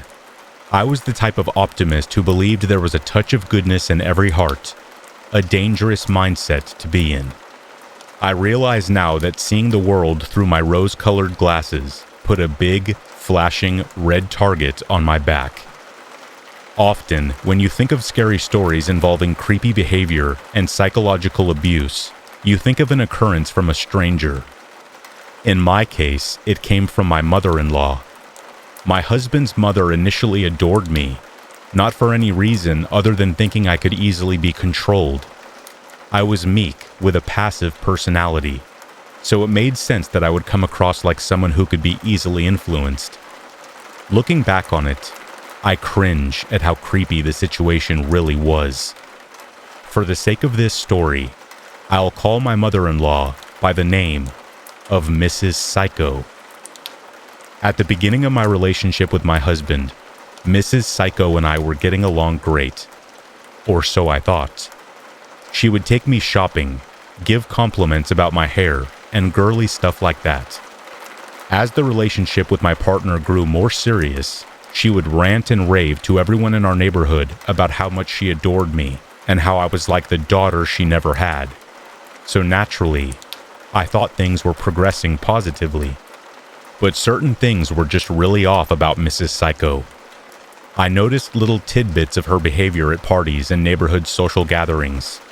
She would sulk in a corner, and I would chalk it up to her being socially awkward or anxious. But looking back at it now, I noticed that she was always whimpering about something negative going on in her life. How she fell off her bike and hurt her elbow while riding through a construction zone. How one neighbor complained about her parking in front of his house. Losing her job because she couldn't get along with a coworker. The list went on and on. In every story, she portrayed herself as the victim of some unusual circumstances. One huge red flag that my simple mind didn't understand at the time was the story she was always telling about her other son, my partner's brother. She'd say some really disturbing things about he had held her, my partner, and his dad hostage in their own home, and how he had physically punched their father in the face. The way she described the story made it sound like my partner's brother was a bully to the whole family. In all her wild stories and accusations about him, she always scolded her son in ways that I just can't imagine ever scolding my own child. What my husband and I didn't fully interpret at the time was the underlying problem, which wasn't necessarily his brother, but the woman who had been a driving force for the insanity behind the behavior. Psychological abuse can trigger emotional responses in very unpredictable and disturbing ways. Mrs. Psycho's behavior became evidently creepy after our engagement. She showed signs of unhealthy enmeshment. First, she was angry that we didn't tell her immediately when we had gotten engaged. Then she was angry when we changed the wedding date without first asking for her permission. She expressed a desire for my future husband and I to live in the upstairs of her house and pay her rent. We told her that we can afford our own home and we want to start a family, so that wouldn't work out. The infuriation in her eyes was frightening. She would look normal one moment. Then, if you told her something she didn't want to hear, her eyes would turn black. The memory of her eyes still sends me with a frightening chill down my spine. From there, she became increasingly controlling. Mrs. Psycho and her husband, Mr. Psycho, would start showing up to our house every other day or so. I started counting how long they could go without having to see us, and that number came to 3 days. There was no privacy, and I felt that I had to close the curtains over our windows every night. I locked the bedroom door a few times before bed, just to be on the safe side. Despite our relationship being pleasant in the beginning, I noticed that I was now feeling like I was treading on eggshells around Mrs. Psycho, or rather, landmines. I realized I couldn't talk to her like I used to be able to when me and her son were just dating. I remembered when we would be able to have nice, in-depth conversations, and I had allowed myself to be vulnerable with her. I confided in her about how I had a lot of social anxiety, and that her son came into my life during a time that I was suffering from crippling depression. I talked about how he had brought a ray of sunshine into my life, thinking that speaking kindly about her son would please her, but she just had this unfeeling, glazed look across her face. Hoping to mend my relationship with her, I decided to help her out one day with organizing her antiques. She had this hobby of going to auctions and buying and selling knickknacks, buttons, and stuff like that. She would get very proud of her collections of things that I sort of thought were junk, but to be polite, I told her I saw beauty in these things, hoping to get back on her good side. There were some creepy dolls in the mix, including this horrifying-looking vampire doll with piercing red eyes. She said she had had that doll for years and used to scare my husband with it when he was a kid. She laughed at this, and the sound had an eerie, satanical vibe to it. As if this wasn't enough to freak me out, she then told me this story about how a female coworker complained about her to the HR department at her company. Mrs. Psycho wrote a letter that was meant for the coworker's husband, telling him that she was cheating on him. To remain as anonymous as possible, she told me how she slipped on a pair of black gloves and drove the letter to a faraway location so that her address couldn't be traced. I remember feeling very uneasy about her story, wondering how she could get angry enough to drive hours away just to cause emotional harm to another human being. There came a point after hearing this story when I didn't want to be left alone with my partner's mom anymore. He tried to talk to his parents about how I was feeling, like I was on eggshells around them, but they flipped the narrative to say that they were the ones feeling like they were on eggshells around me. During this time, I painstakingly realized that psychological torture exists in the form of extreme invalidation. Not having your feelings acknowledged can really drive a person crazy. It was then when I felt a little more clued into what may have happened to Mrs. Psycho's other son. I can't be sure because I never met the guy, but I think he was driven mad by his mother's severe emotional neglect. Now she was pulling the same tricks on me and my partner, gaslighting us into believing that we were just too sensitive. When my husband and I started figuring out that something was off, things got even creepier. His parents started showing up to our house to corner us into submission. What I mean is, they would tell us stories to make them seem like victims, so that we would give in to demands of what they wanted at the time. If we denied their requests, they would use psychological manipulation by telling us that we were uncaring or ungrateful. One example of this manipulation was when I became pregnant. I explained that the smell of pizza made me extremely sick, but this was ignored when Mrs. Psycho insisted that we go to a pizza restaurant for her birthday. I was confused with why I felt like I couldn't say no. My husband was in the same predicament. Somehow, I think we sensed that something bad would happen to us if we declined. This is also because Mrs. Psycho's husband and her sister had contacted us. telling us explicitly that they weren't allowed to say no to her dinner invitations anymore. They explained it like, saying no hurts her feelings. But there was something else there that I can't quite explain. Something hidden beneath the surface that sounded really threatening. I had no idea why, but I just did not feel safe. Then, only 2 weeks after giving birth to our daughter, I had the creepiest interaction of my life. Mrs. Psycho caught me alone while I was on my front porch. The weather was really nice, so I was rocking with my baby in one of our outdoor chairs. She came up to the doorstep and assumed a seat in a chair next to me. Then, in a quiet, ominous voice, she said to me, "You have to share her, you know." Her black eyes flicked to the infant in my arms. I know what you might be thinking, but this wasn't said in a cute, excited new grandma kind of way. Her voice sounded cold and possessive, with certain passive-aggressive intent behind the statement. I naturally clutched my arms around my daughter tighter, feeling a protective instinct take over me. Mrs. Psycho had expressed to me before that she had always wanted to have a daughter, but was only ever able to have sons. Maybe I was being influenced by the postpartum hormones, or just overall feeling paranoid, but a disturbing thought occurred to me that she might want to get rid of me somehow to have my daughter to herself. I later told my husband about the bizarre interaction with his mom and how I couldn't keep up with the heavy psychological demands of his parents anymore. It was all taking a strange, emotional toll on me, as well as a strain on our marriage, and I still couldn't pinpoint exactly why.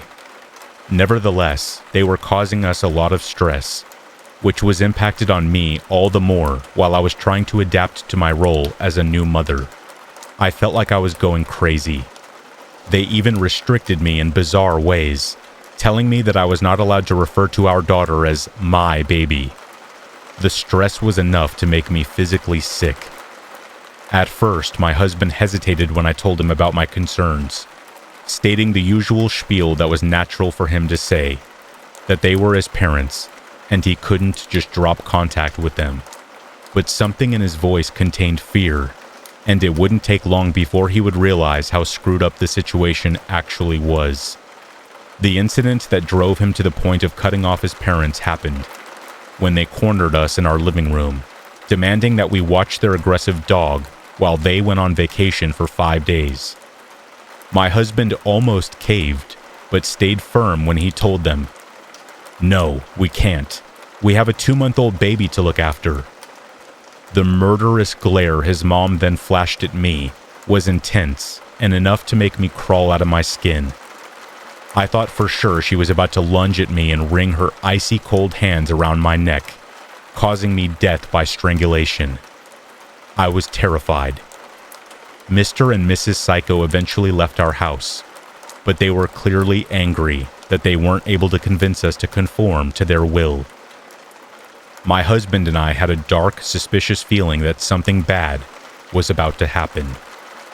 First, we received lengthy emails from Mrs. Psycho, mostly insulting me.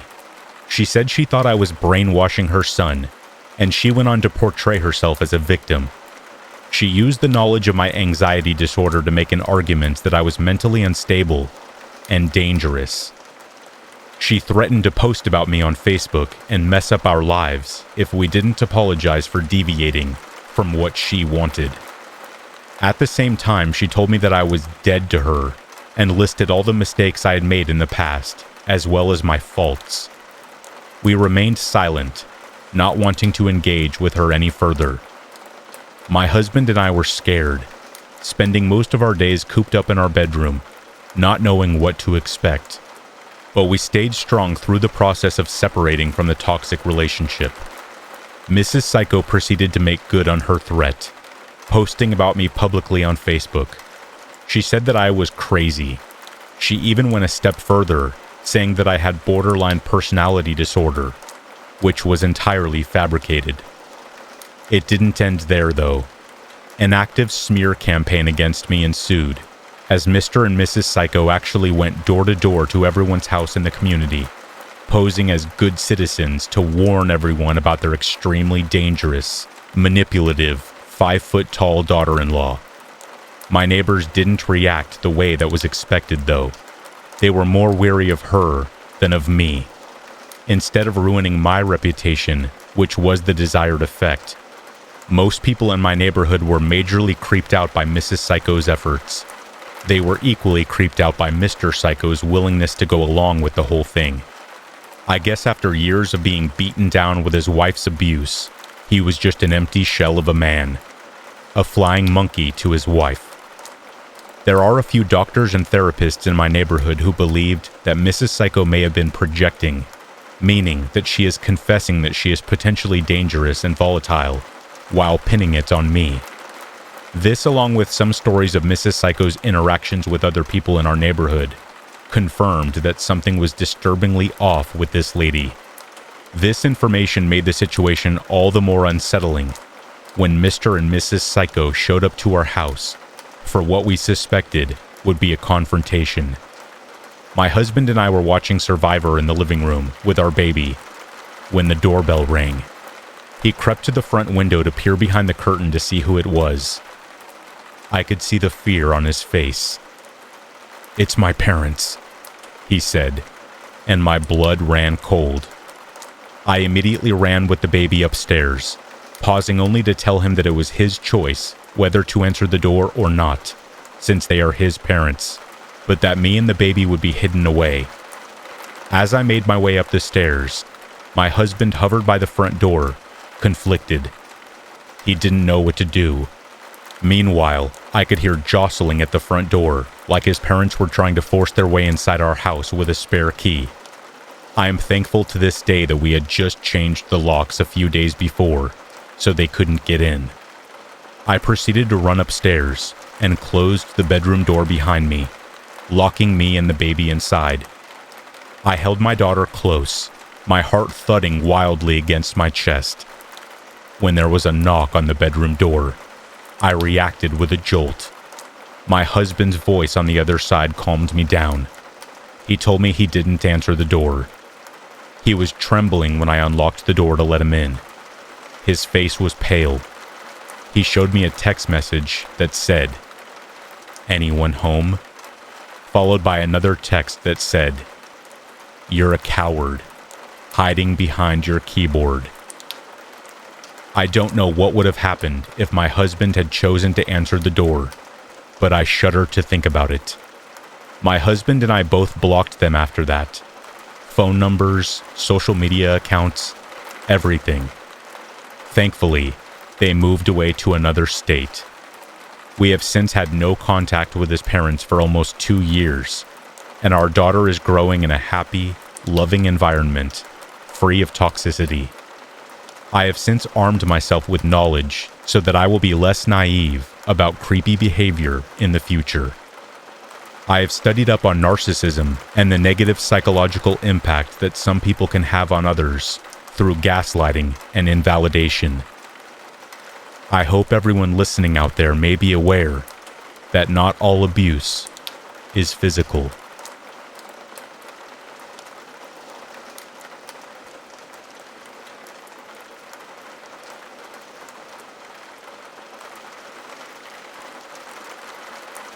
I am now 36 years old, and I live in the Philippines in Baguio City, a city that was built on top of the mountains. I remembered having a friend when I was around 8 or 9 years old. It was summer, and all the kids were on vacation. As the youngest, my brothers and their friends rarely allowed me to join them whenever they were playing. I have my own set of friends around my age, but most of them are girls, and I always wanted to be part of the big boy club.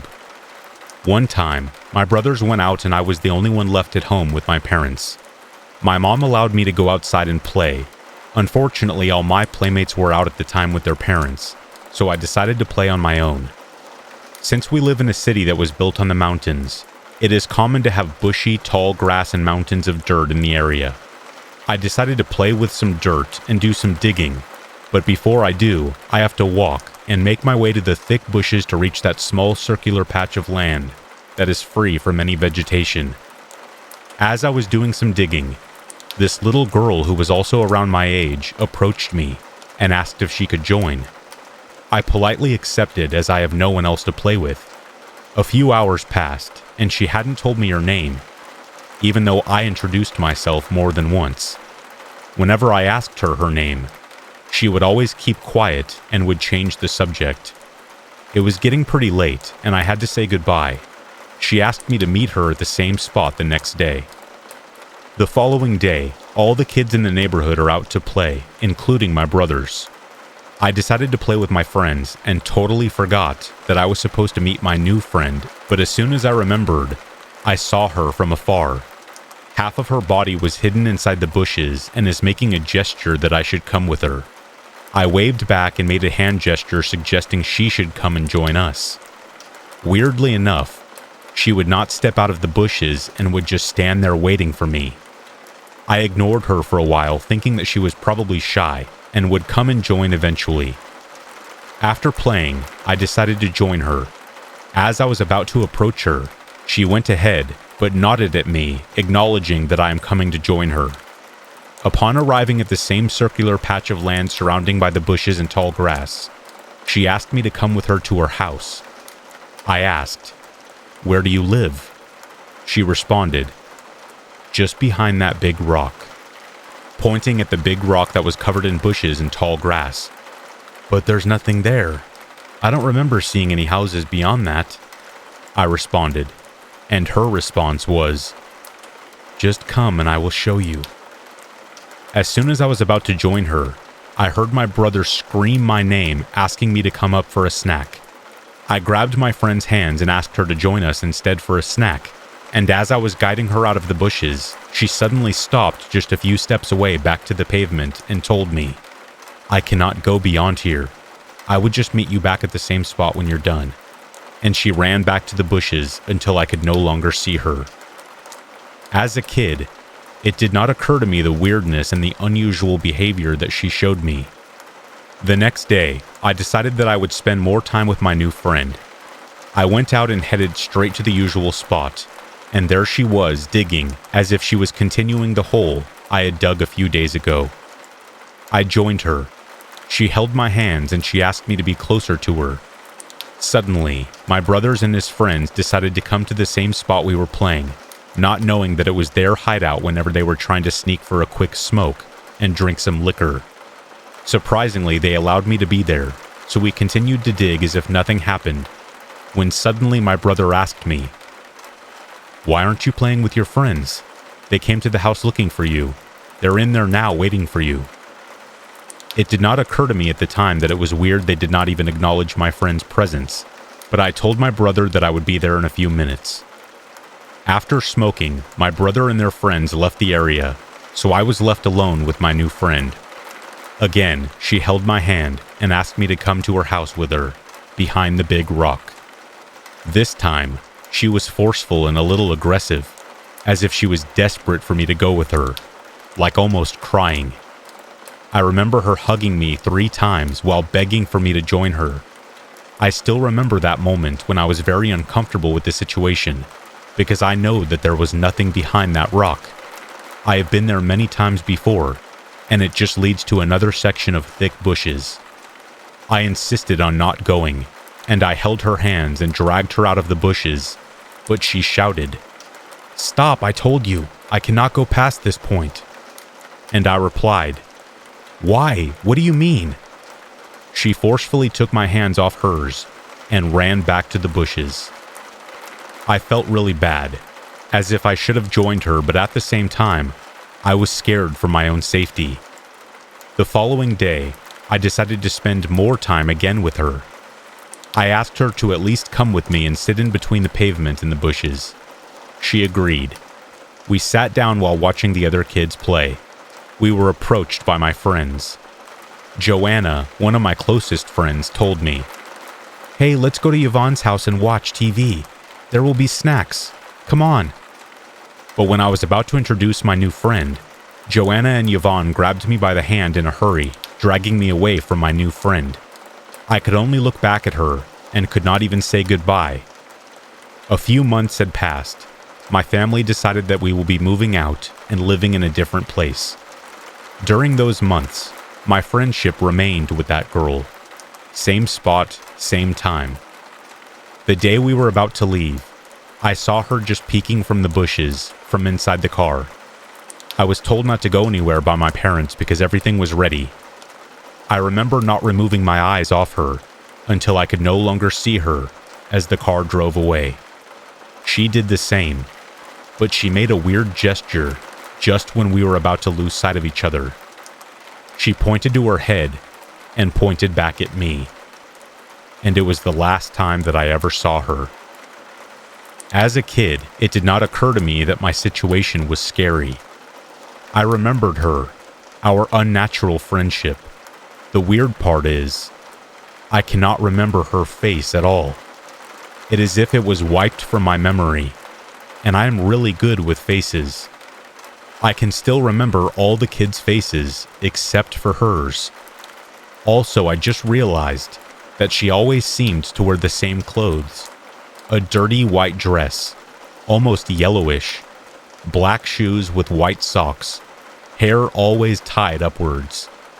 But the face, I cannot remember her face. Up until now, I always wondered, what if I had joined her to go to her house?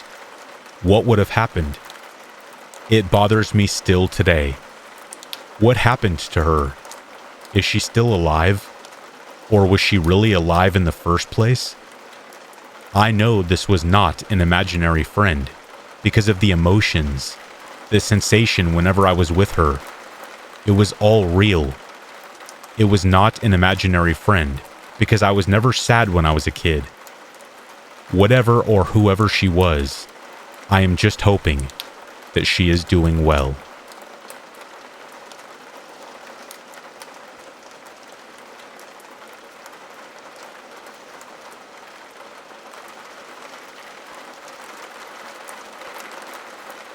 So I've been having these sleep paralysis episodes way more often than usual. Last week I went to my parents' house and fell asleep on the couch after getting off work. So I'm laying on the couch and I start to hear footsteps, but I know it's the middle of the night and no one should be up. Besides, it's pitch black. No one has turned on a light, which is necessary as my mother is remodeling and there is stuff everywhere. You need to turn a light on. Also, I know what the footsteps of everyone in the house sound like, but these are none that I have ever heard. They are heavy, like intentionally heavy, almost as if someone is wearing boots and very deliberately walking heel to toe. I call out, hoping it's my mother, and maybe she can't sleep, so she's heading to the basement to do some laundry. Maybe she's carrying a basket and couldn't balance it and turn the light on. So that's why her steps sounded strange. When I call out to her, but there's no response, but the footsteps pause and then continue from the hall towards the kitchen. I call out to her once more, and in response, there is the creepiest voice I've ever heard. Hello? Just as casually and creepy as he wanted to be. Also, aside from the fact that whoever it was, he isn't supposed to be here. His voice is almost in my ear, even though his footsteps are on the other side of the wall in the hall. Obviously, I instantly freak out and scream out to my mother, who is upstairs, to let her know that there is someone in the house. And then I hear him moving faster throughout the downstairs. His steps coming closer to me the more I yell out. As I'm screaming, I try to get up, but I can't move. Usually it takes me about a minute or two to realize that I'm having an episode and I can bring myself out of it. But this one was too real. All the signs of an episode were there, but this was way too real. He made his way around the corner to where I was on the couch, coming close to me, and reached out to touch me in the center of my chest with his pointer finger. And I finally awoke. I sat there heaving like I had just climbed 10 flights of stairs with chronic bronchitis as my body and brain attempted to catch up with reality, but I just couldn't shake the feeling that it wasn't a dream, and I felt like I was being watched. After a minute or two of trying to catch my breath, My phone rings, and it's my mother seeing if I'm okay, because she heard me screaming. This isn't unusual, as we both suffer from the same sleep disorders and talking and making noise in our sleep throughout the night. We are also too lazy to get up or yell, so we usually FaceTime each other even though we're in the house together. She tells me she heard me scream her name, but she couldn't tell if it was real or if she had dreamt it.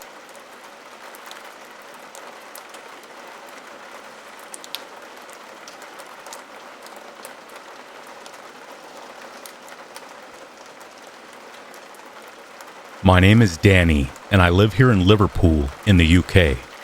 I am 33 this year, so obviously my trick-or-treating days are well behind me. But the times I got to throw on a scary costume and head out into the night with my best mates are some of the fondest memories I have from my youth. That's even aside from the free sweets, and we all know how stuff just tastes better when it's free. But maybe I am looking back through rose-tinted glasses to a degree, because I do remember one Halloween that was most definitely not all fun and games.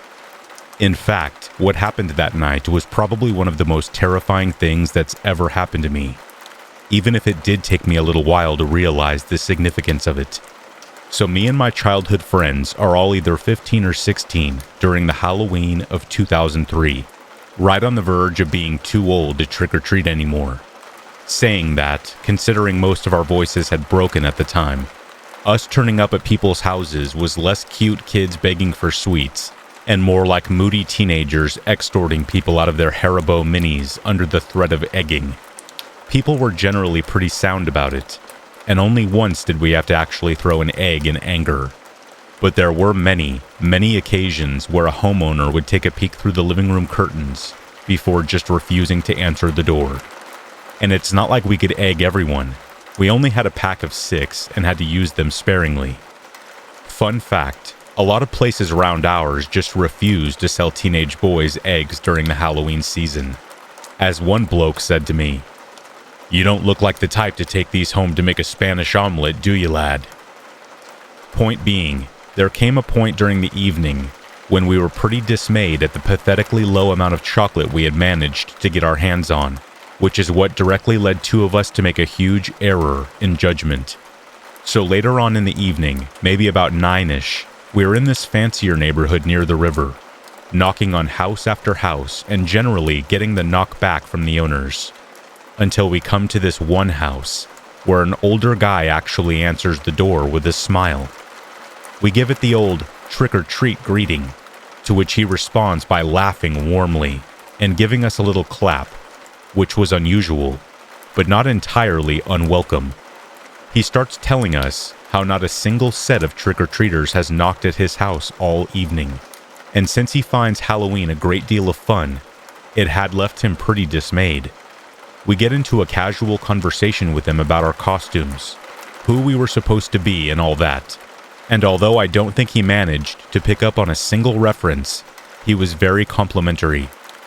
He then goes on to tell us that, since it's getting late in the evening, and he was unlikely to get anyone else calling at his house, that we were welcome to as much chocolate and sweets as we wanted.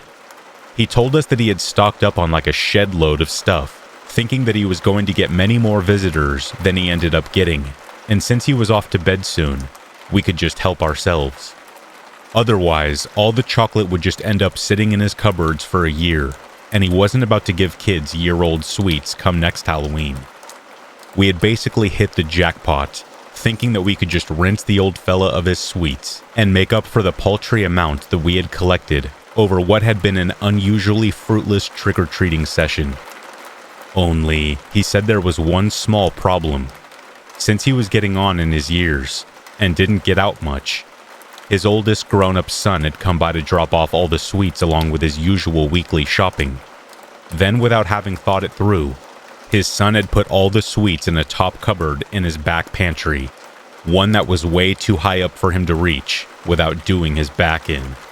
If a couple of us were willing to help him reach the cupboards and take out a few tins of soup for him in the process, the sweets were ours. All of them. Now I know what you're thinking. Who is daft enough to just wander into a complete stranger's house in the middle of the night? Apparently, we were, and I'll explain why. Firstly, we were in the middle of our teens, and most of us were big lads, hardly in a position not to be able to defend ourselves. Secondly, this fella seemed pretty old and infirm, hardly a big threat to us, especially since the two lads who volunteered to go inside to help him outnumbered him 2-1. And thirdly, the fact that one of us had managed to pilfer a bit of peach schnapps out of his parents' booze stash, which was promptly shared as soon as we were able, had seriously impaired our judgment. So pretty much as soon as the old bloke laid out the terms, two of us, Sam and Corky, volunteered to go inside and help the fella get his soup so we could get our sweets. They went inside. The old fella shuts the door behind him after saying something about keeping the cold out, and we wait outside in the street, buzzing about having hit the chocolate jackpot. Like I mentioned, we were all pretty tipsy from having shared that bottle of booze, so we were just sitting on the stone wall outside the bloke's house, chatting and waiting. A few minutes goes by. Sam and Corky haven't reappeared yet, but I think we were just in too high spirits to really notice. A few more minutes go by, and we start getting a little bit impatient, wondering what is taking so long. It had gotten colder and colder as the night went on, and by that point, it was actually starting to drizzle, and none of us fancied getting soaked on the walk back home. So one of us gets their phone out and starts trying to ring Sam and Corky on their mobiles, to which there was no response. We actually start cursing them out now, speculating that they're stashing some of the sweets away in their costumes or something, so they don't have to share with the rest of us. The lad who had tried to ring them does so again, shaking his head and getting annoyed as the rain started to get a bit heavier. Then, right at that moment, we hear a bang of something smashing against the wooden gate at the side of the old fella's house. It was loud enough to make us all jump, so we stand and turn around to see what could have made the noise.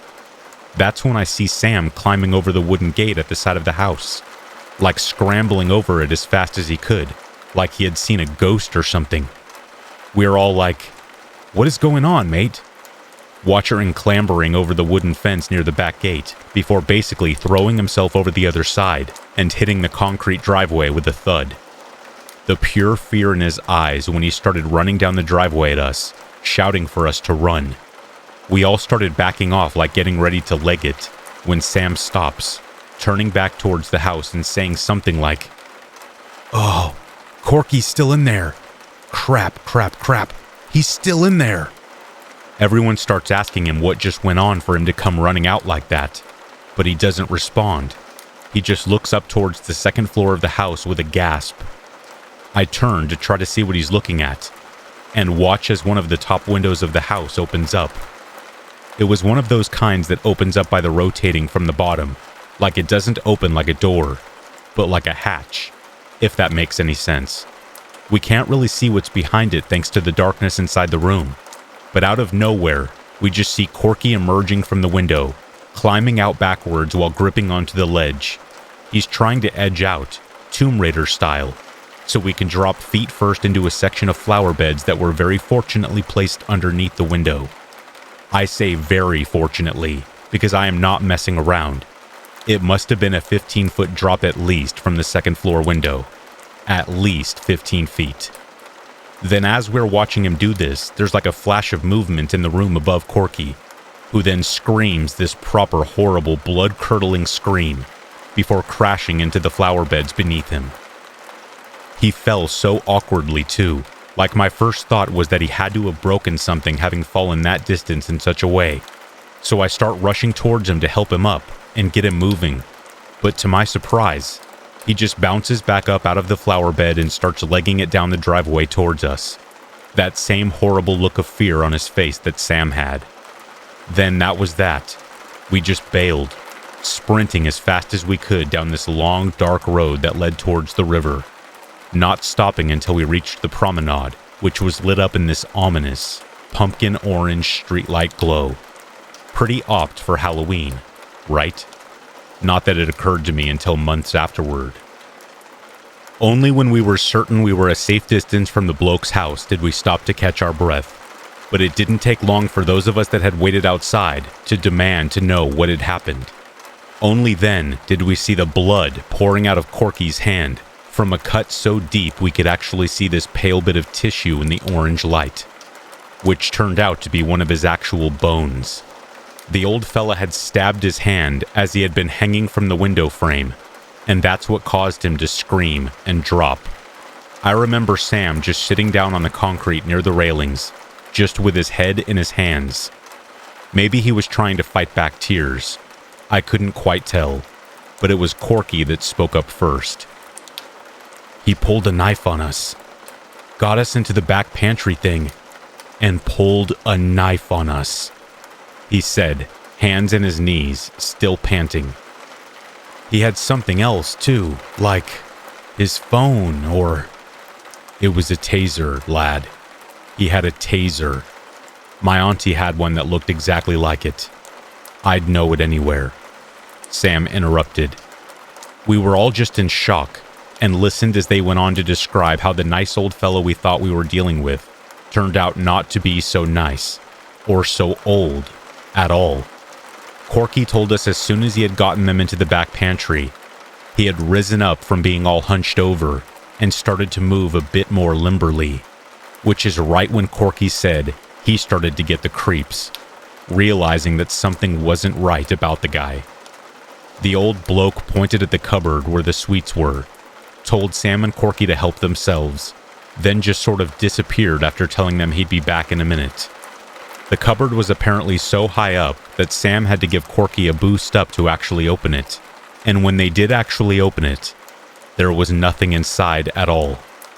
No soup, no sweets, no nothing. Then the next thing they knew, the guy was blocking the exit to the pantry, holding a knife and what was, according to Sam, definitely a taser, and was ordering each of them to go upstairs. But that's not all. Apparently when the fella turned up again, he was completely naked, with only his shoes and socks on. We didn't get all the grim details out of them for a few months, but apparently the guy wasn't suffering from any dysfunction, if you catch my drift.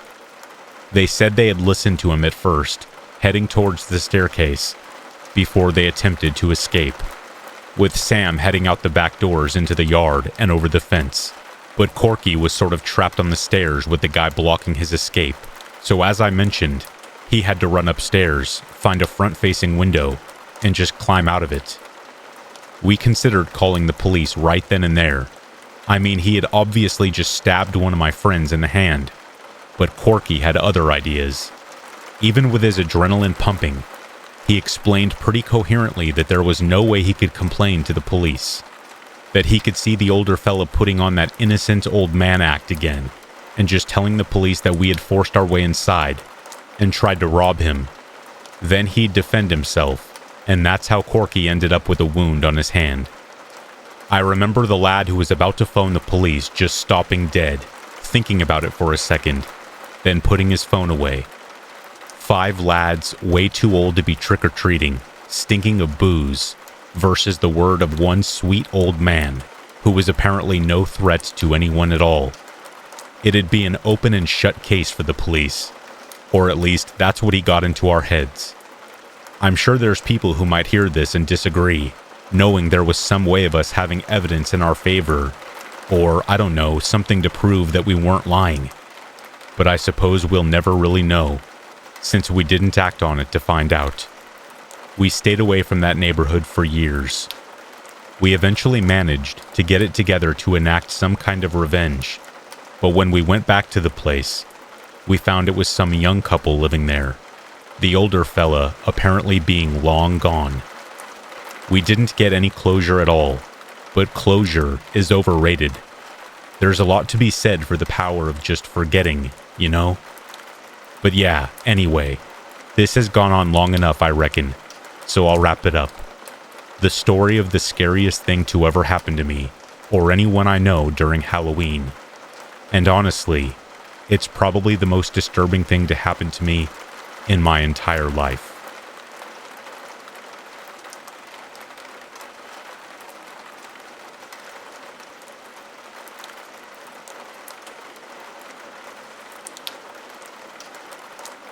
When I was in middle school, my family moved into my mom's childhood home in order to take care of my grandpa.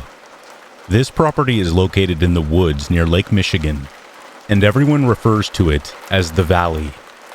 I grew up hearing all of my aunts, uncles, and cousins' scary stories about growing up in the Valley. Once my family moved in, we quickly learned why the Valley truly is the most evil place we have ever been. At the time, my mom was working third shift while my dad ran his own business out of our garage. One night, I really needed to talk to my dad, but he wasn't in the house. Knowing he was probably working in the garage, I popped my head outside to check. Across the yard, I saw all of the lights were on in the garage, as well as what sounded like the radio blaring. Totally convinced my dad was in the garage, I decided to leave the safety of the house. I focused on the welcoming light of the garage and began sprinting across the 100 or so feet of pitch darkness.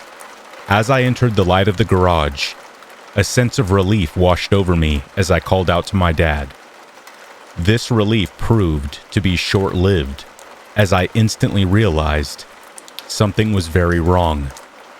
Now standing in a deafening silence, I didn't see my dad anywhere. I know I heard something that sounded like the radio just moments ago, but now all I could hear was my panicked breathing. I would not have made the terrifying trip over if I had not heard that convincing sound. Before my heart had the chance to start beating again, I took off back towards the house. What previously took me maybe 30 seconds, I now covered in 10. I was so terrified, I decided it was best to solely focus on the door and getting my butt back inside. As I burst through the door, I found my dad in the living room, looking as if he had been there for hours. Like so many horrifying experiences at that house, I just tried to not think too much about it, and moved on. It wasn't until we moved out a few years later that I would be reminded of this experience. Like I have previously mentioned, my family often tells their scary stories of the Valley, and this is what we found ourselves doing one night. As it became my brother's turn to tell a story, it didn't take long for it to sound very familiar. My brother described the same instance of needing to talk to our dad. He saw the lights on and heard the radio blaring in the garage, and was convinced he would find our dad working out there. He ran through the darkness, only to discover exactly what I did. Nothing. No sounds of the radio, and no dad. It was the next bit that had my blood turning to ice. While I tried not to scare myself any further and focused solely on the door, my brother did not. As he turned back towards the house, he made the mistake of scanning his surroundings. To his absolute terror, he saw a very distinct form on the roof. What appeared to be the silhouette of a man stood stock still right above the door he needed to use to get back inside. This outline was so dark, it was contrasted against the surrounding woods. I have no idea how he summoned the courage, but my brother ran like a creature back to the house and through the door. Once hearing his version of events, I couldn't help but wonder, if I had just looked up when approaching the door, would I have discovered that I was not alone either?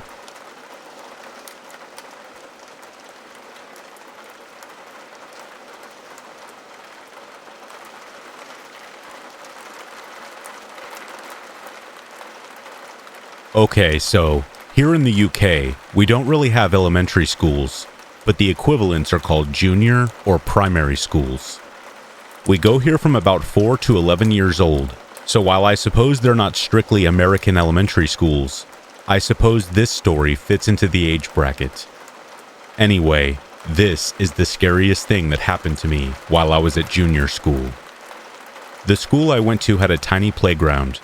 I think there were only about 100 kids in the entire school, so the little concrete play area was maybe only 50 meters across. It was tiny.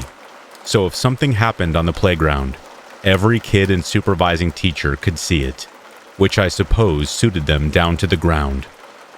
But it didn't suit me the day something happened to Lewis. Because one day, we are all just legging it around the playground as little kids do, not a care in the world, when I hear one of the teaching assistants scream really, really loudly, "Lewis! Lewis!" I remember it was autumn, because I was playing with some fallen leaves when I heard the scream. Don't ask me why. I spin around, like every single other kid in the playground, after hearing that blood-curdling screech, to see the teaching assistant kneeling down by Lewis, who was just lying on the concrete, with blood pouring out of his mouth. Not a little drip. I mean a steady stream of blood that was just cascading out of the corner of his mouth and pooling on the ground beneath him. I mean, that was horrific enough. But the thing that really got to me was that he was totally unconscious, and that his eyes had just rolled up into their sockets, so you could only see the whites of his eyes while he bled uncontrollably from his mouth. Loads of us just piled into the coat room. Some kids were crying, others were pale and in shock, and I obviously can't speak for any of the other kids, but I 100% thought that Lewis was dead. I had never seen any kind of injury like that before. At least when my friend Ewan broke his leg when he fell off a swing set, he'd screamed bloody murder until the ambulance came. I knew he was alive, even if it was really distressing. But Lewis was out cold, bleeding like a stuck pig. And his eyes. I didn't know eyes could even do that back when I was that age. Afternoon classes basically got canceled. The kids were just distraught, so no one was in any fit state to be concentrating on lessons. We were just kept in our classrooms until we were all called into the main assembly hall to hear the news about Lewis. We didn't get all the gory details, only that Lewis had taken a fall in the playground and had banged his head. We were told that he had been taken to the hospital and that he was okay, but that he would be out of school for a week or so while he healed up. Lewis was back before we knew it. We were all super relieved to see him.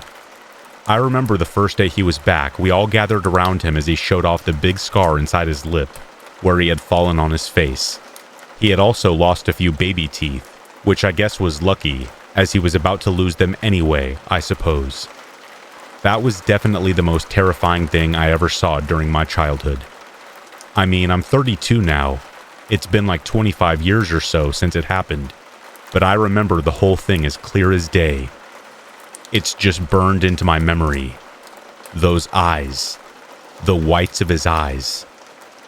They're something I'll never, ever forget.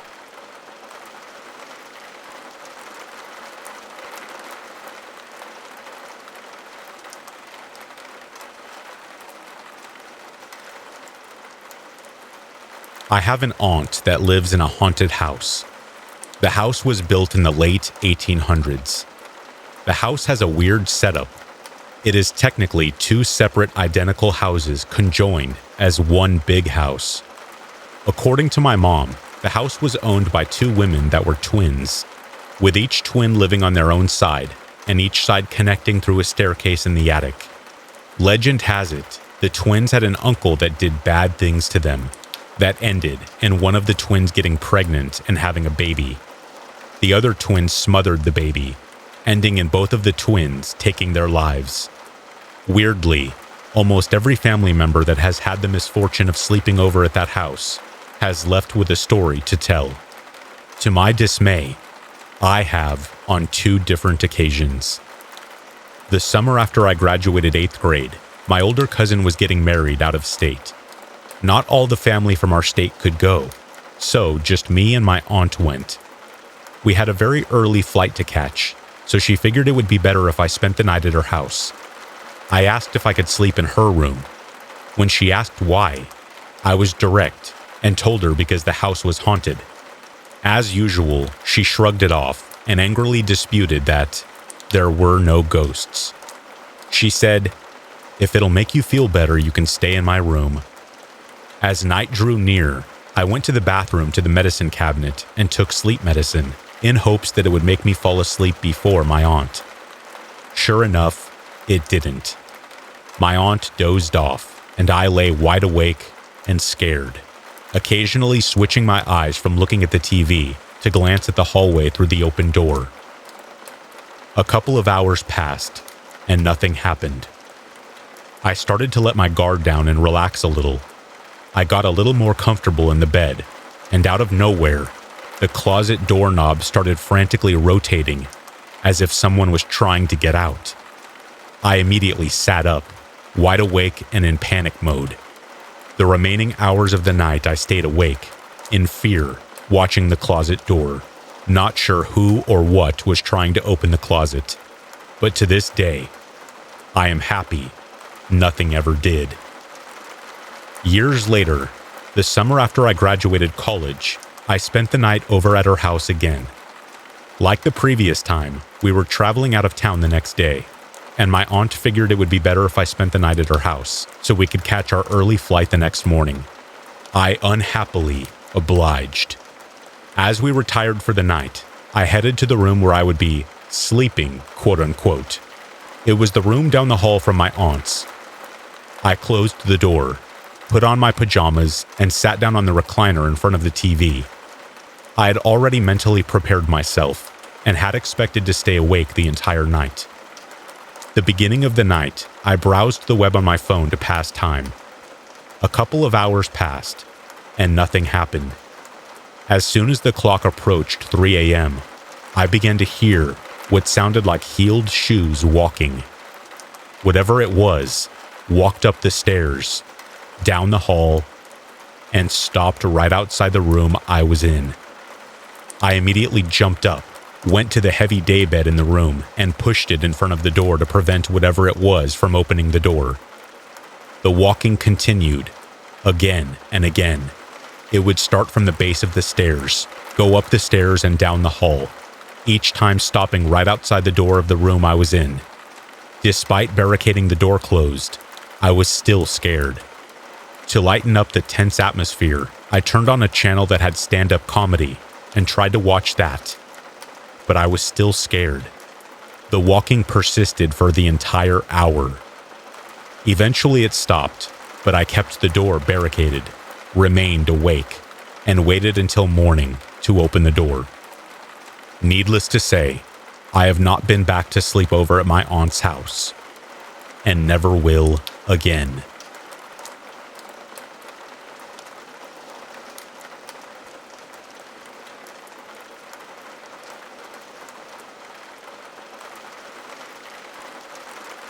I work at a small organic grocery store with a surprising amount of strange customers. We get a lot of conspiracy theorists who, for some reason, always want to talk to me. Those people are weird and sometimes get slightly aggressive and uppity when I don't respond to their monologues they had prepared for me. But they don't scare me. I am lucky to work at a place with a wonderful group of managers who have no problem taking over a situation if it gets out of hand. The guy who scares me the most rarely ever actually talks to me. He's a regular there, one of the many of the homeless population who will stop in every now and then. Most of them are lovely people, if a little strange. This man works at a store nearby and lives in his car, so he'll often stop in multiple times a day. He has said a multitude of crazy things to my coworkers, unprompted and for ridiculously long amounts of time. He told one of my coworkers that because he wasn't white, he was the son of the Antichrist, and I heard him growl at my coworker once because he had to swipe his card again. Even customers have complained about him saying weird things to them. The worst thing he does is he'll just stand and stare at us, specifically the employees. Sometimes he'll just stand in front of the checkout lines, not holding anything, not wanting to check out. He just stands still and stares at us. It's starting to ramp up, and I am genuinely afraid of him. The staring and the weird comments were bad enough, but this is the incident that made me fearful of him. I had gotten work done early, so I was doing some grocery shopping around 8 p.m., an hour before closing. There were very few people in the store, and of course, our scary friend, we have lots of names for him, but I mostly call him Squinty. He's always staring with his eyes really narrowed, was wandering around again, slowly as he usually does. I swear to you, every time I looked behind me, He was following me into that aisle. Even if it was starting to hurt and I got the few things I needed, even if it was one he had just been in, he was waltzing right up behind me. My stomach was starting to hurt, and I got the few things I needed and left as fast as I could. Later on, I was convinced by a wonderfully kind manager to let him send in a report so they could look at the tapes. Ever since then, his behavior has gotten scarier. One night, he came in exactly at 8:45. He has been coming in nearly every day for years. He knows what time we close. He also knows that I almost always close in the evenings, and I usually work several days in a row. It was right as I was about to go count my till, and I swear as soon as I turned around, he was standing at the entrance, hands in his pockets, totally still, staring me down. My manager walked me to the office, and he did not move until I was in that room. I had the store manager walk me to my car. He isn't the most sensitive person. He wants to see the best in everyone, oftentimes against the wishes of his employees. But even he was telling me, he never comes in this late. As I was putting things into my car, he said, "Oh, that's weird." I look up and sure enough, there he is, standing by his car and staring in my direction. Once I see him, he slowly gets in his car and just sits in it, not moving. He didn't follow me out of the parking lot, but I still took turns and back roads to make sure he didn't follow me. I was feeling pretty good this week. He didn't come in very much, and when he did, my manager would see him and tell him to go sit in the cash office before he could even lay eyes on me, then come get me when he left. I felt safe and thankful for these wonderful people. Then, the other night, close to closing, I turn around to get some bags ready, and he is standing outside the window, right in front of me, staring at me, hands in his pockets, mask on his face so I can't see his expression, just his squinting, glaring eyes. I was shocked, and of course, at that moment, I had a rush of customers and no other workers around me to help. My manager was on break. The store manager was somewhere way in the back. I was the closing cashier, and I was all alone, except for the few very disinterested late-night customers that were now impatiently standing in my line. I kept going as he walked into the store. He disappeared for a moment, as is the layout of the store, and later my coworker in another department, also a young female working alone, came up front to tell me he was slowly walking through those aisles, not looking for anything, not looking at anything but her. Finally, my manager came back. I quickly told her I needed to go to the back, and as I did, the man comes moseying up to the front to stand in front of my register, once again staring at me. I turn off my light, and she turns hers on, and I work to finish the transaction I was on. He has nothing in his hands. He's not trying to check out, but he's standing there like he's waiting in line. I put my closed sign up. He doesn't move. As soon as I finish, I all but run back to the cash office. He was there for another 20 to 30 minutes before leaving. Maybe I'm just being paranoid, but every time he enters the store, my stomach drops. He's barely ever spoken to me, but I can't help but feel like he knows I reported him and knows that I'm afraid of him. Recently, in one of his long-winded one-side conversations with a different cashier, he said he often runs out of his medication at the end of the month. As I'm writing this, it's the middle of February. If this is how he's acting on his meds, I'm afraid of what the end of the month will bring.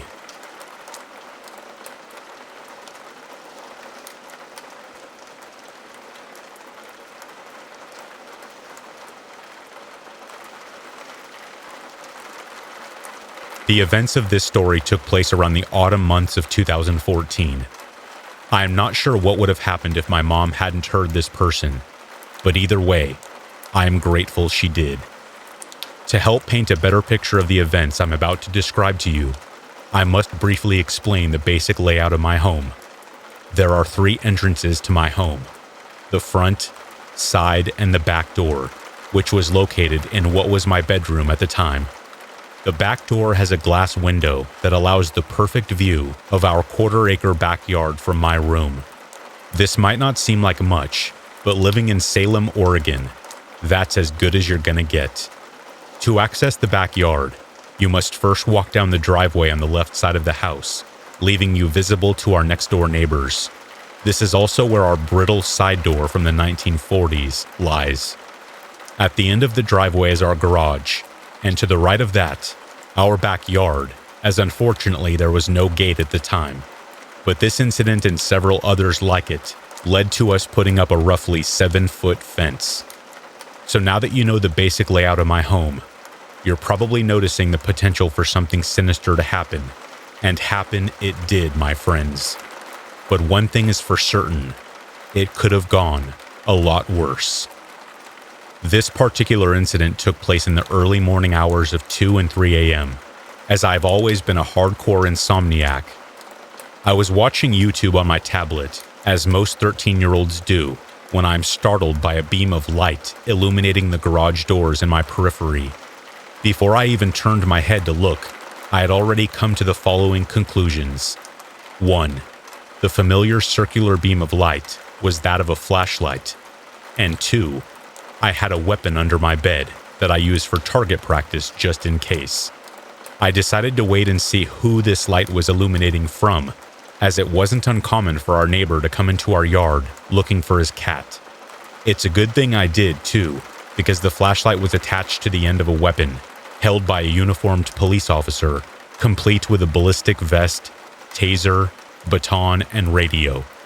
Confused, I leave my bedroom, expecting to see my mom sitting on the couch, watching her favorite TV show, Bones. Instead, I saw my mother on the tips of her toes, leaning over the kitchen sink, looking out the window, and peering, trying to get a view of the officer, slowly and methodically creeping his way up the driveway and into our garage. Yep, he was definitely here for us, I thought, as I began to ask my mom what was going on. Apparently, less than 15 feet away from my bed, a homeless person, on who knows what, had snuck into our backyard and accidentally kicked our glass recycle bin, alerting my mom, who was in the basement doing laundry. My mom tells me she then looked out the basement bathroom window, where she saw the person making the kind of stance that one would, trying to balance on a board, almost like the stance of a child would do when they are out of bed at late hours of the night, trying to be sneaky to fetch a snack. Regardless of their feeble attempts at being stealthy, my mom had seen them, and they must have caught on too, because by the time my mom went upstairs to retrieve her phone, dial 911, and an officer arrived, they were gone. The cop told us that no one was in the garage or the backyard, and I could almost feel the anxiety lift off my mother's shoulders. Even more so when the officer offered to send someone over and survey the house until sunrise. So just to clarify, yeah, someone who wasn't supposed to be here was here. And not only that, but if they had gone 1 or 2 more steps forward, there's no doubt they would have seen me, and I would have been none the wiser. You may be glad to hear that I'm much more cautious nowadays. I have since updated my arsenal. We have also installed several security cameras, a fence in the backyard, and a motion detector light.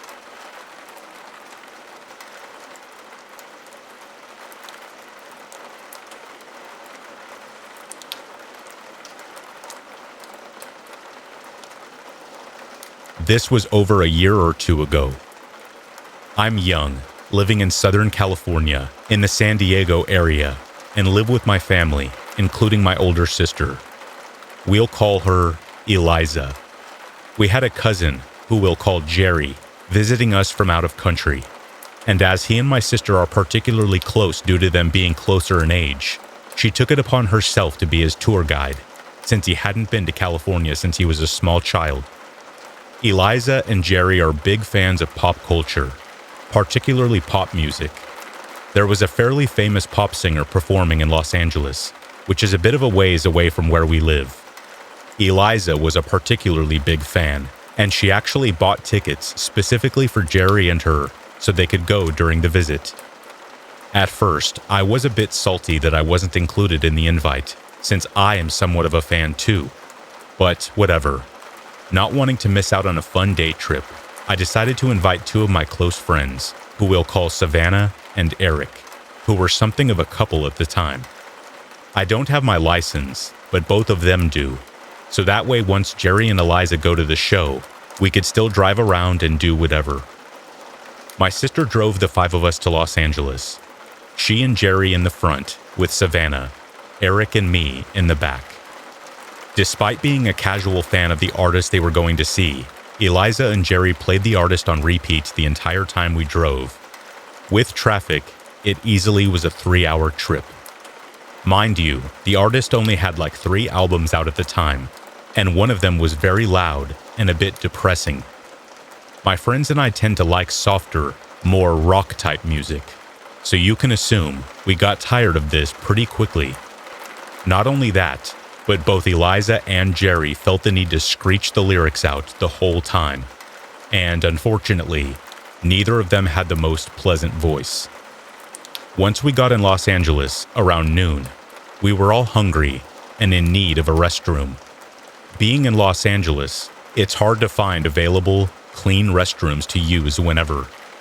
I suspect it's due to the constant use of the homeless, and thus many places aren't open to the public or available to use without purchasing something. So not only was the constant need to find restrooms a bit frustrating, but finding food we could all agree on was also adding to the stress. Jerry had never tried ramen before, since traditional Japanese food isn't easily found where he lives, so we did our best to accommodate him.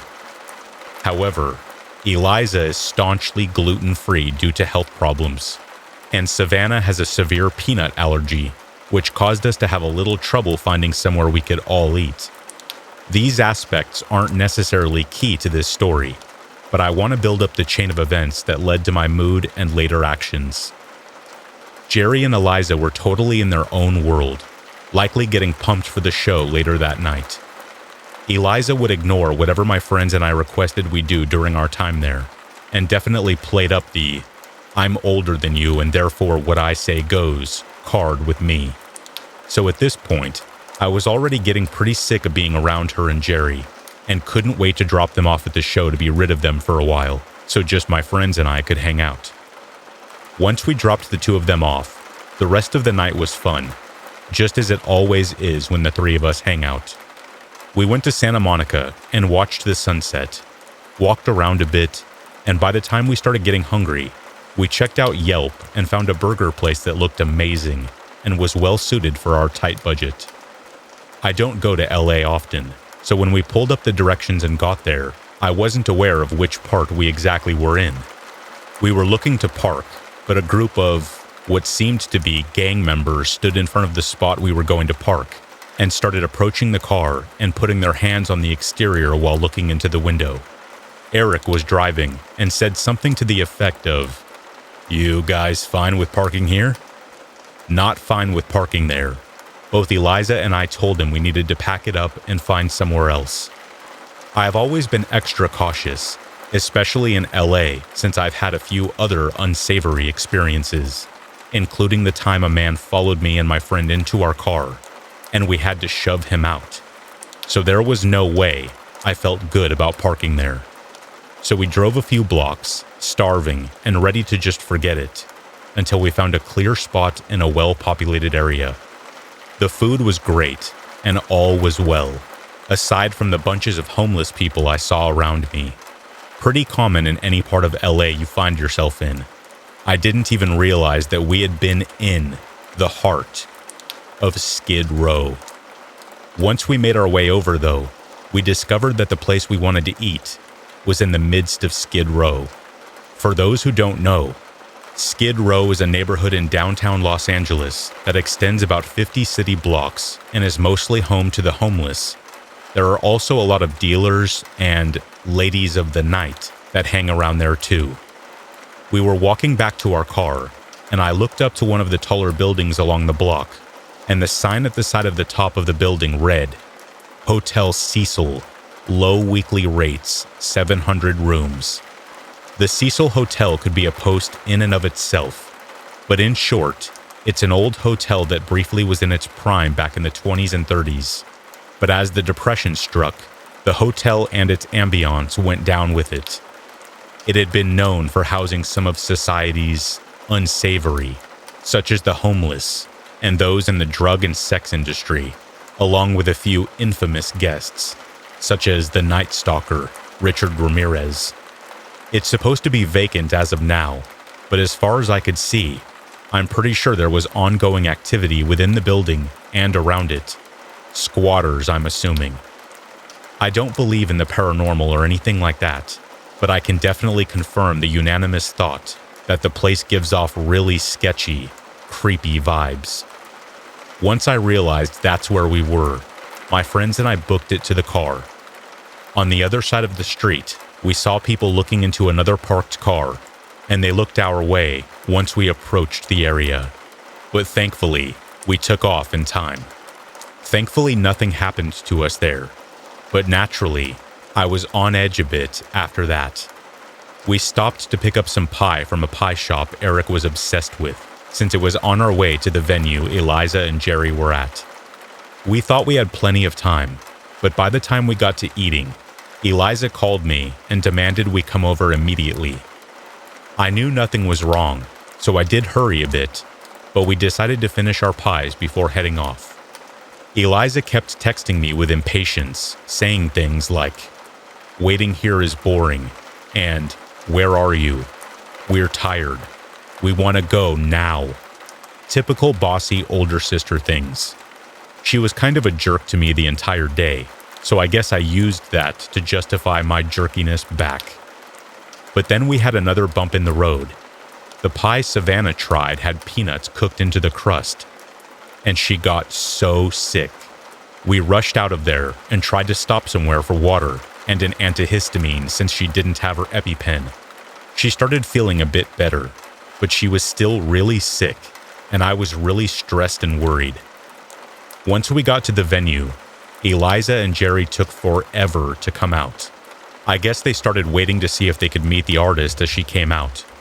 Once they finally came in and Eric and I shuffled to the back seat, Eliza had the nerve to yell at me for taking so long. We had to stop a few times so Savannah could throw up and rehydrate too. On top of that, Eliza and Jerry continued to play the same artist on repeat again, along with their choppy videos of the show. Oh, and of course they were singing. With Savannah sick, Eric as aloof as ever, and me stressing and on edge about everything that had happened thus far, I was ready to bang my head against the window. I know in the scheme of things, these aren't big deals, but by the time they all added up, especially my sick friend and the bad attitude of my sister, it drove me up the wall. We dropped Eric and Savannah off first, since their town was on the way before ours. It was around 1 a.m. At that point, I was sick and tired of the music and loud talking and cackling and just overall annoying conversations of my sister and cousin. I was that level of mad where you're quiet angry. So once the two left, I got out of the car and demanded that I drive home the rest of the way.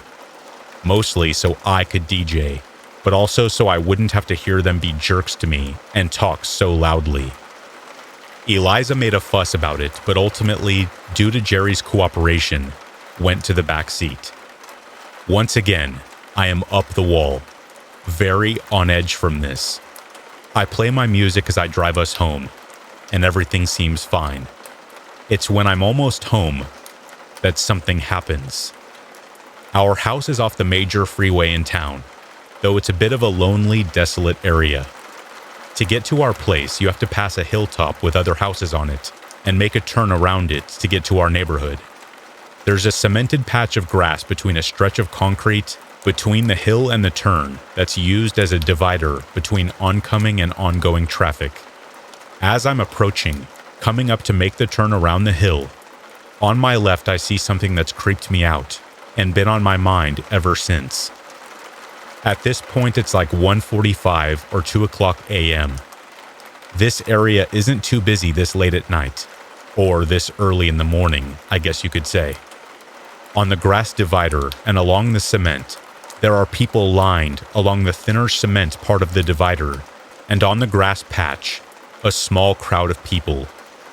There were at least 15 people, and they were all wearing white. I could see them perfectly with my lights on and the brightness of their clothes. And they were moving around, almost doing a jig when I came up. But as I was driving next to them, unable to take my eyes off of them, they started raising their voices and all talking at once. I could hear it through the window and over my music, and they started sprinting towards me, trying to get my attention and following along as I pulled to the right to make my turn. They literally were following me and talking at us. It was the most bizarre, creepy thing. I can't say for sure, but they were dressed similarly to KKK members, though I'm not too sure if that's what they were. And I'm obviously having a WTF moment. I didn't have a clue about what I saw, but I knew I did see something. I scream and panic and ask Eliza and Jerry if they saw, and of course, they had been dozing off and groggily said, no. But I know I saw, whatever they were. Some of their faces weren't covered, and I know I saw a man with a mustache, one of the many people, and they were rushing over, and I got the feeling they wanted me to stop the car or something. I know people sometimes create diversions or distractions like that for their own nefarious reasons, to target drivers. So I'm not sure what that was or what they were doing. The town I live in is small, old, and somewhat rural.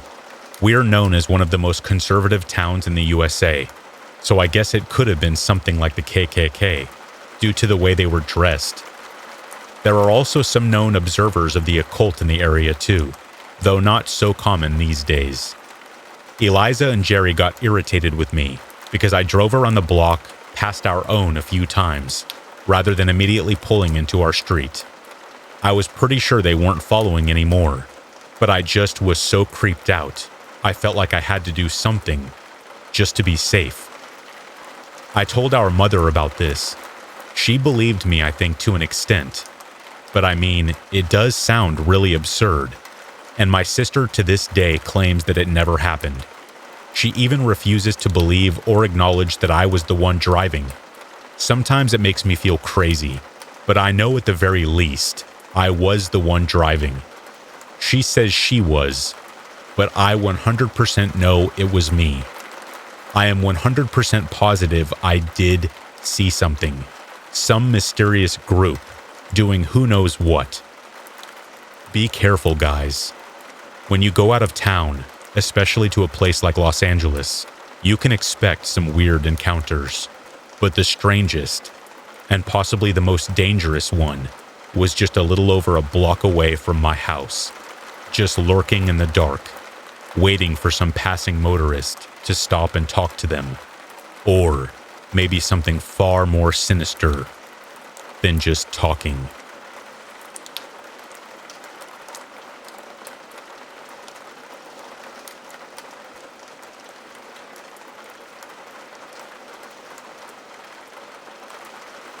Growing up around the age of 13 or 14, my best friend's house was always where I stayed. Spent years practically living in her little trailer for the entire summer. I remember one winter, the year was rough, and we got around 6 inches of snow during winter break. Of course, I was determined to spend the time off of school at my friend's place, and it wasn't surprising when I ended up stuck there for a few days, due to the amount of ice and snow covering the roads. The cold weather made for a day of cozy hot chocolate, movies, crafting, and the most important thing, a wood-burning furnace. Me and my friend had just finished up making some crafts, and as such, night fell on the sky.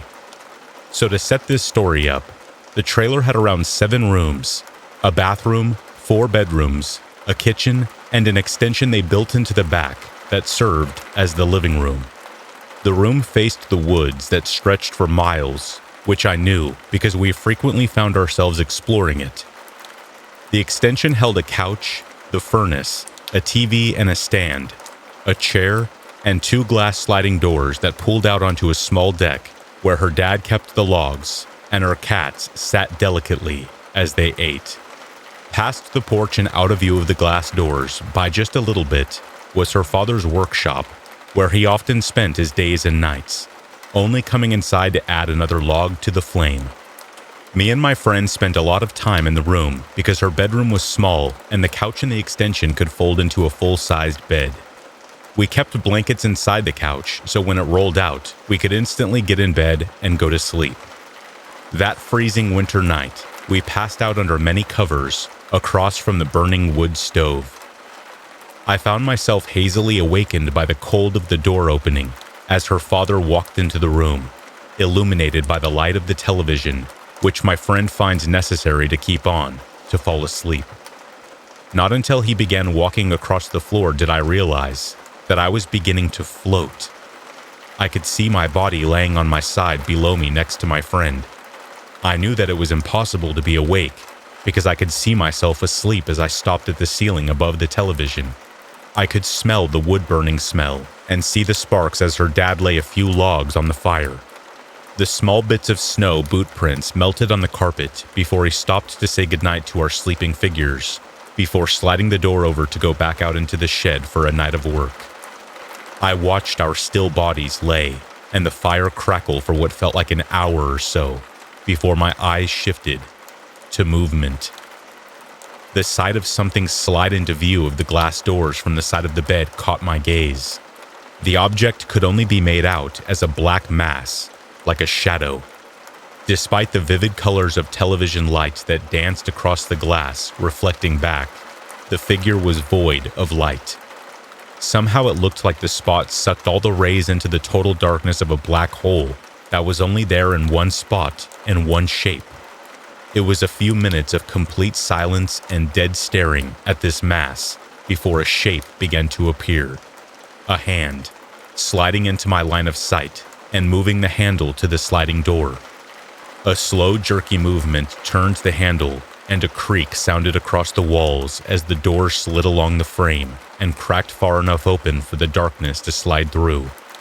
The familiar cold climate greeted me as my body below my eyes shivered under the covers. The creature had to duck down and bend in order to fit into the glass door frame, which was well above the height of a person. Only as it moved past the reflecting glass did the mass begin to portray the figure of a man. The shape was similar to a human, still devoid of features, entirely black, and even the color in the room seemed to have been absorbed into the void of its body. The thing walked unsteadily, as if it was unable to control its body, like a man with slinkies as feet. With each step, its length seemed to stretch and bend, like it was unable to control the way it portioned out. It bended back and forth, closer and farther with each inch, closer it stomped. As the figure began to illuminate, what appeared to be the dark shadow of a hat upon its head rocked back and forth. The figure abruptly stopped and vibrated as it straightened and reached the edge of the bed, where I laid, closest to the doors. His body stayed straight, but only the middle section bent, so the top part of its frame was facing directly down, face to face with my closed, sleeping eyes.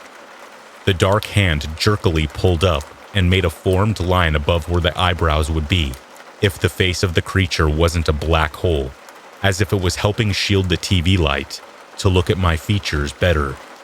And just like that, it stayed for another hour perhaps.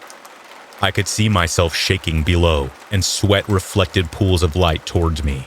It was as if my subconscious knew that this mass inflicted pure terror and stillness and worry into my body, and yet I could do nothing but watch myself, cold and shaking below. I had no hands to shake myself awake, to pinch myself from this nightmare. All I could do was stare and watch as this thing stared, not so much as breathed or moved the bed frame in the slightest, just observing me silently in the night. When my brain tried to rack itself around all I could possibly think of as to how something like this could exist, how was this real? Then, just as insanely and unrealistically as it had appeared, all of a sudden the creature straightened and hurriedly stumbled toward the door. The frame moved, opened and closed, as he slid sideways out of view of the porch door. A slam echoed outside as the workshop door opened, hitting the wall. The familiar boot steps walked onto the porch, stepping in the ghosts of where the creature's feet had stepped. The sound of the boots marched to the door inside. My friend's dad, unbothered, peered into the reflecting glass before sliding to open the door, adding another log to the wood stove. He left the room after completing his task and headed toward his room to sleep for the rest of the night. I watched as this familiar scene calmed my sleeping face, as the snow once again melted into boot prints on the floor, realizing that the thing had never left a mark in or on the carpet. I sat floating for hours as the daylight lit the room and the darkness faded before I slid back into my body below to wake. I sat up as my dream was vivid, and before I said a word to my friend, who was stirred by my abruptness, said that she had a terrible dream a few nights back, and she knew that I had seen it too. My friend spoke about a man who peered out of her closet and was gone when she went to check it out. I was baffled by this entire experience, but I have never had sleep paralysis like this before or after, and a mutual friend of ours had claimed to see the same man growing up in that house before we even mentioned our story while we were camping. I know it seems crazy, but I am convinced that the house, the extension, is built somewhere it shouldn't have been. The creature was not just a physical energy, it was full of dread and malice, and it was looming off of it as it stood near me. I just know that it did not want me to be there. It's been many years since I've been back to that house, and I don't talk to that friend as much anymore. I can only wonder if it ever came back.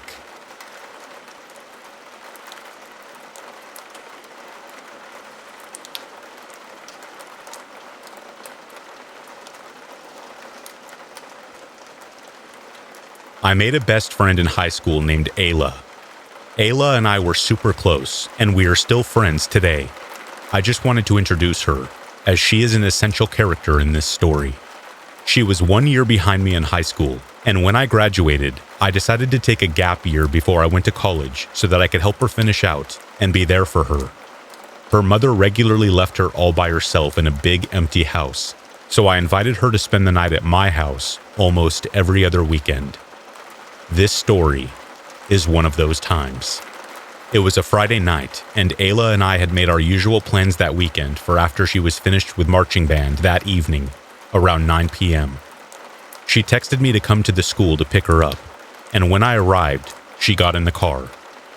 I remember she looked rather sad, as opposed to her usually upbeat, silly self, so I asked what was wrong. Her mom had said she was not going to be home for another 3 weeks, after she had promised she was coming home the next weekend. Obviously, Ayla was very disappointed. I asked her what she would like to do, and Ayla said she would really like to see her mother's best friend, who lived about 4 streets away from my house. It was around 10 p.m. at this point, and I was a little bit hesitant to drop by unannounced, because she may not even be home. Ayla did not have her phone number, and I lived in a bad part of town. But Ayla was so insistent, so we drove to her house. This person was like an aunt to her. We arrived on her aunt's road about 10 minutes later, and there was no place to park, so I decided to park on some gravel at the side of the road on the corner so that I was not in the way of incoming traffic. The gravel section was around a block away from her aunt's house, so we had to walk to get there. We began the short walk, and I got this really uneasy feeling, like something was not right about the place. Even though we lived in a bad neighborhood, you could usually hear cars driving by, people shouting, and dogs barking, even that late at night. On this night, you could hear none of those things. The street was dark and quiet, save for a single light about 50 feet from the entrance to her aunt's home. The house is one of those places that is a single story, has no front porch so that the door is flat against the house, and has a long sidewalk to the entrance. I told Ayla I felt really uneasy, and she chalked it up to me being jumpy, as usual. Can you blame me with the neighborhood I lived in? I decided not to push it, and she was already feeling down. When we got to the door, Ayla knocked a few times and rang the doorbell. She knocked and rang several times for about 10 minutes, and I said that her aunt probably wasn't home if she didn't answer after the first set of knocks. Ayla sighed and decided I was probably right, so we started walking to the car. As we turned around, Ayla and I noticed a short figure wandering into the orange glow of the single streetlight 50 feet away. He was what looked like to be a cross between a man and a child, about 4 feet tall, with a really muscular chest and arms, scrawny, but with scrawny pencil legs. He was very disproportionate. His head and features were obscured in a sort of blur, other than his clothing, and neither of us could make out exactly how old he was. Walking is not a very good way of describing how he moved. He sort of swayed with his shoulders in big, slow, jerky, and dramatic movements, letting his arms that were too long and muscular for his body flop beside him and pausing in between strides. He stopped beneath the light. We stood in shock for about 30 seconds, and it was not until I urged Ayla to hurry to the car that the short man started to run straight towards us. He was fast, and his swaying, jerky movements became swift, flinging arms that flung violently into the air as he ran, and Ayla and I screamed and took off as fast as we could go. I remember hearing the pounding of his feet behind us when I flung myself into the driver's seat, starting the ignition and locking all the doors. I was so scared I couldn't get myself to start driving away because my hands were shaking so badly, and Ayla shouted, "He's gone!" And he was, vanished without a trace. I glanced out the rearview mirror, and where before he had been 10 feet or less behind us, there was no longer a man. The street was quiet once again. That prompted me to move again, and I threw the car into drive and took off around the corner towards my house. We got there. We just sat for a few minutes and then went inside and tried to figure out what just happened. At that time, we decided it was probably an addict and tried to forget about it as best we could. But it was by far one of the scariest things that's ever happened to us.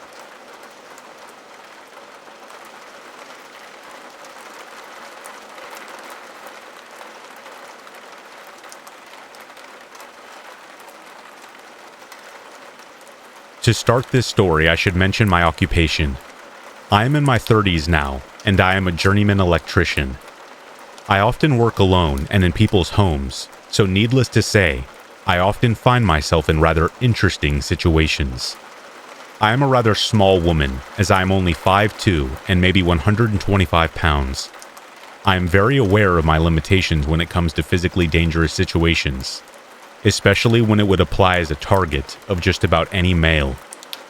I served in the military, so I have a rudimentary knowledge of hand-to-hand combat, and I am adept, trained, and a concealed weapons permit carrier.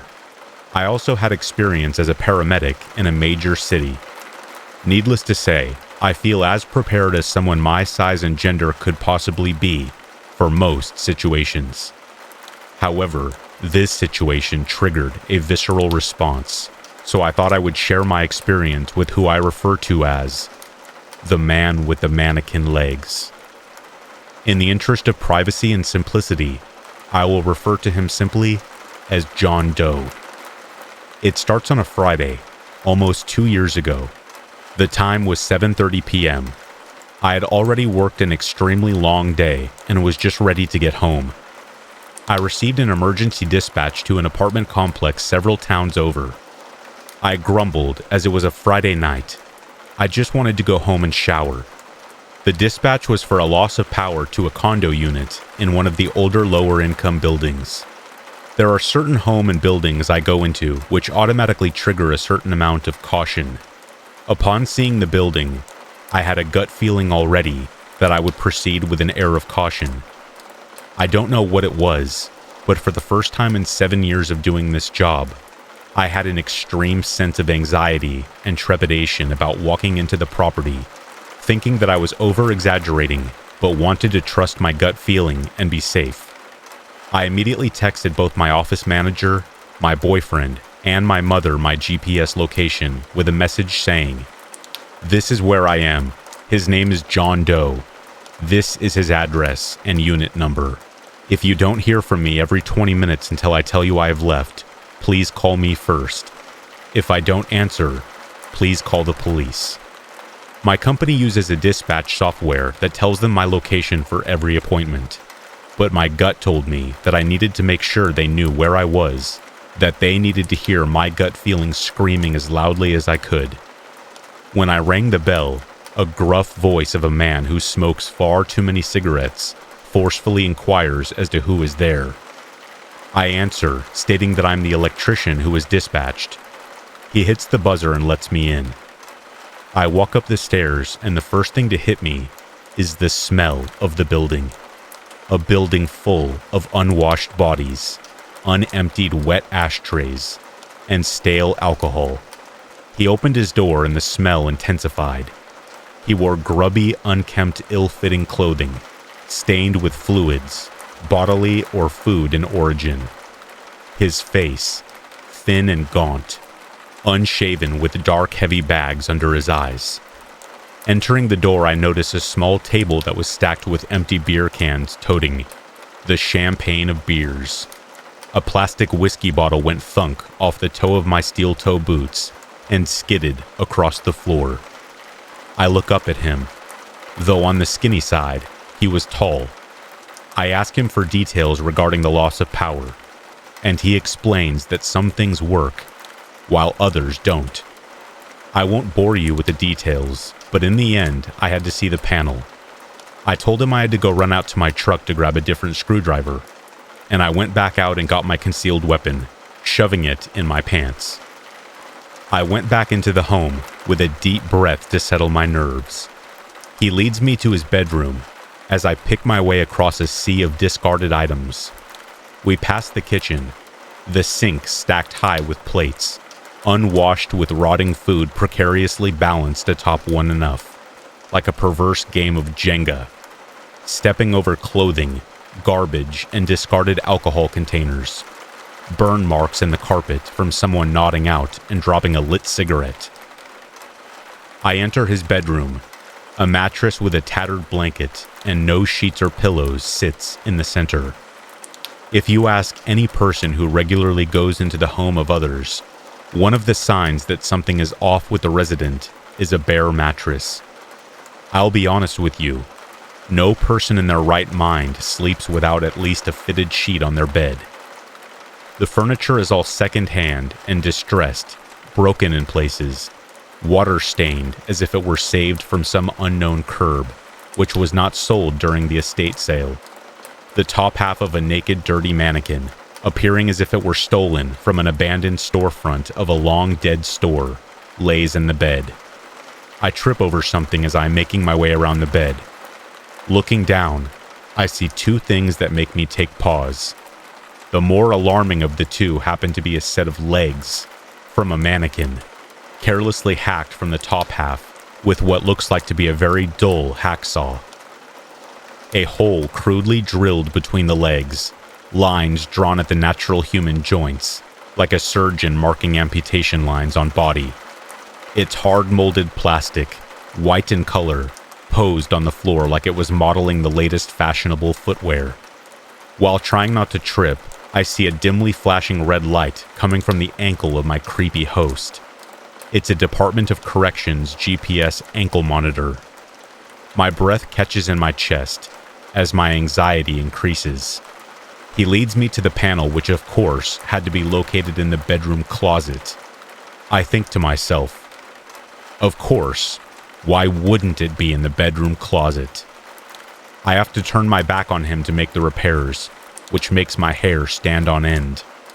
He watches me, smoking a cigarette and sneaking to the living room often to take a swig from a brown paper bag, occasionally standing over me to view my progress. He stands behind me, his hot breath on the back of my neck. Keep in mind, I am now in a closet, working in the back corner on an electrical panel, keeping my body turned as much as possible while still being able to complete my task. which unfortunately wasn't enough, as I didn't see him come out of the bathroom on the side obscured from my view. The apartment had one of those bathrooms with a door to the hallway and a door to the master bedroom. "What's the problem?" He rasps suddenly, making me jump. "Well, sir, your electrical panel is failing. It appears that only half of the panel is working. That is pretty common for this model at the end of its life." I reply, keeping my tone even and unwavering. I leave, telling him that I need a different type of breaker in order to get him up and running temporarily. I was not about to spend the several hours required in his presence to replace the electrical panel. But without getting too far into it, I could shuffle the breakers around in order to return power to about 80% of the circuits in the panel. But he had a very old panel, and I had to go get some supplies to do it.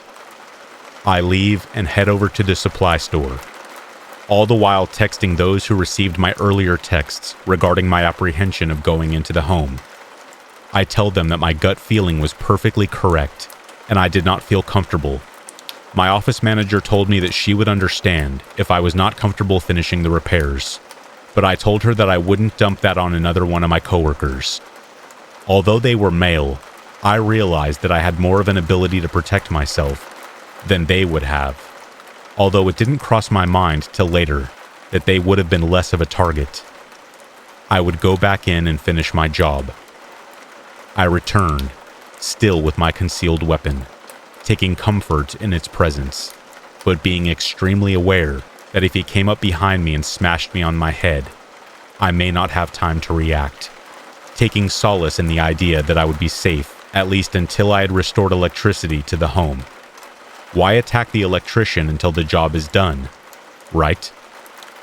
I make a few temporary repairs and tell him that I'll have to come back to finish the rest of it, stressing that this repair would probably only hold him over until the following week, or until the panel has failed in its entirety. The panel needs to be replaced, and I would send him an estimate to replace it. Realizing that this would be the most dangerous part of my interaction with him, I ready myself to get payment and leave. If there was a time for him to decide to act on more nefarious predilections, this was the time. I had already prepared the invoice. I think he notices me gripping my folding knife, my hand inside my pocket, ready with a backup in case I cannot get to my concealed weapon in time. As he had not done anything overtly threatening, I give him the benefit of the doubt, and he doesn't do anything threatening. His hands shake, and he fills out a check for the amount due. His hand shaking while holding the pencil, the kind of shakes you see in somebody who is an alcoholic or a drug addict. Again, not overtly threatening. He thanks me, all while eyeing me like a piece of meat. He watches me walk to my truck, following me to the apartment landing and to the main front door. I am almost running now, and I jump into my work truck and lock the doors. I finally breathe. I finally feel safe. Until I see him in my mirror, staring back at me from the rear section of my truck. Not threatening, just staring. I leave without finishing my paperwork and go a few blocks down. I stop and start shaking as the adrenaline slowly leaves my system. I reassure my family that I'm safe and tell my boss that I cannot go back to that address. Within 10 minutes of leaving, the office manager contacts me and tells me that he has already booked an appointment for me to do the panel the following week. I tell her that I have not even sent him an estimate yet, and if he can't afford it, to be prepared for a cancellation. That following Monday, I prepare the estimate, and with the permission of my boss, I overprice it about 3 times what it should cost, hoping that he will not ask me to come back. No such luck. Within 10 minutes of sending the estimate, my boss called saying that he had accepted it and wishes to keep his appointment. I told my boss I cannot go back to a guy who accepts an estimate that costs 3 times over what it should, especially when he obviously didn't have funds to spare. I beg and plead not to make me go back. Instead, they offer to send me back with another person, and my heart drops. I look for a reason not to.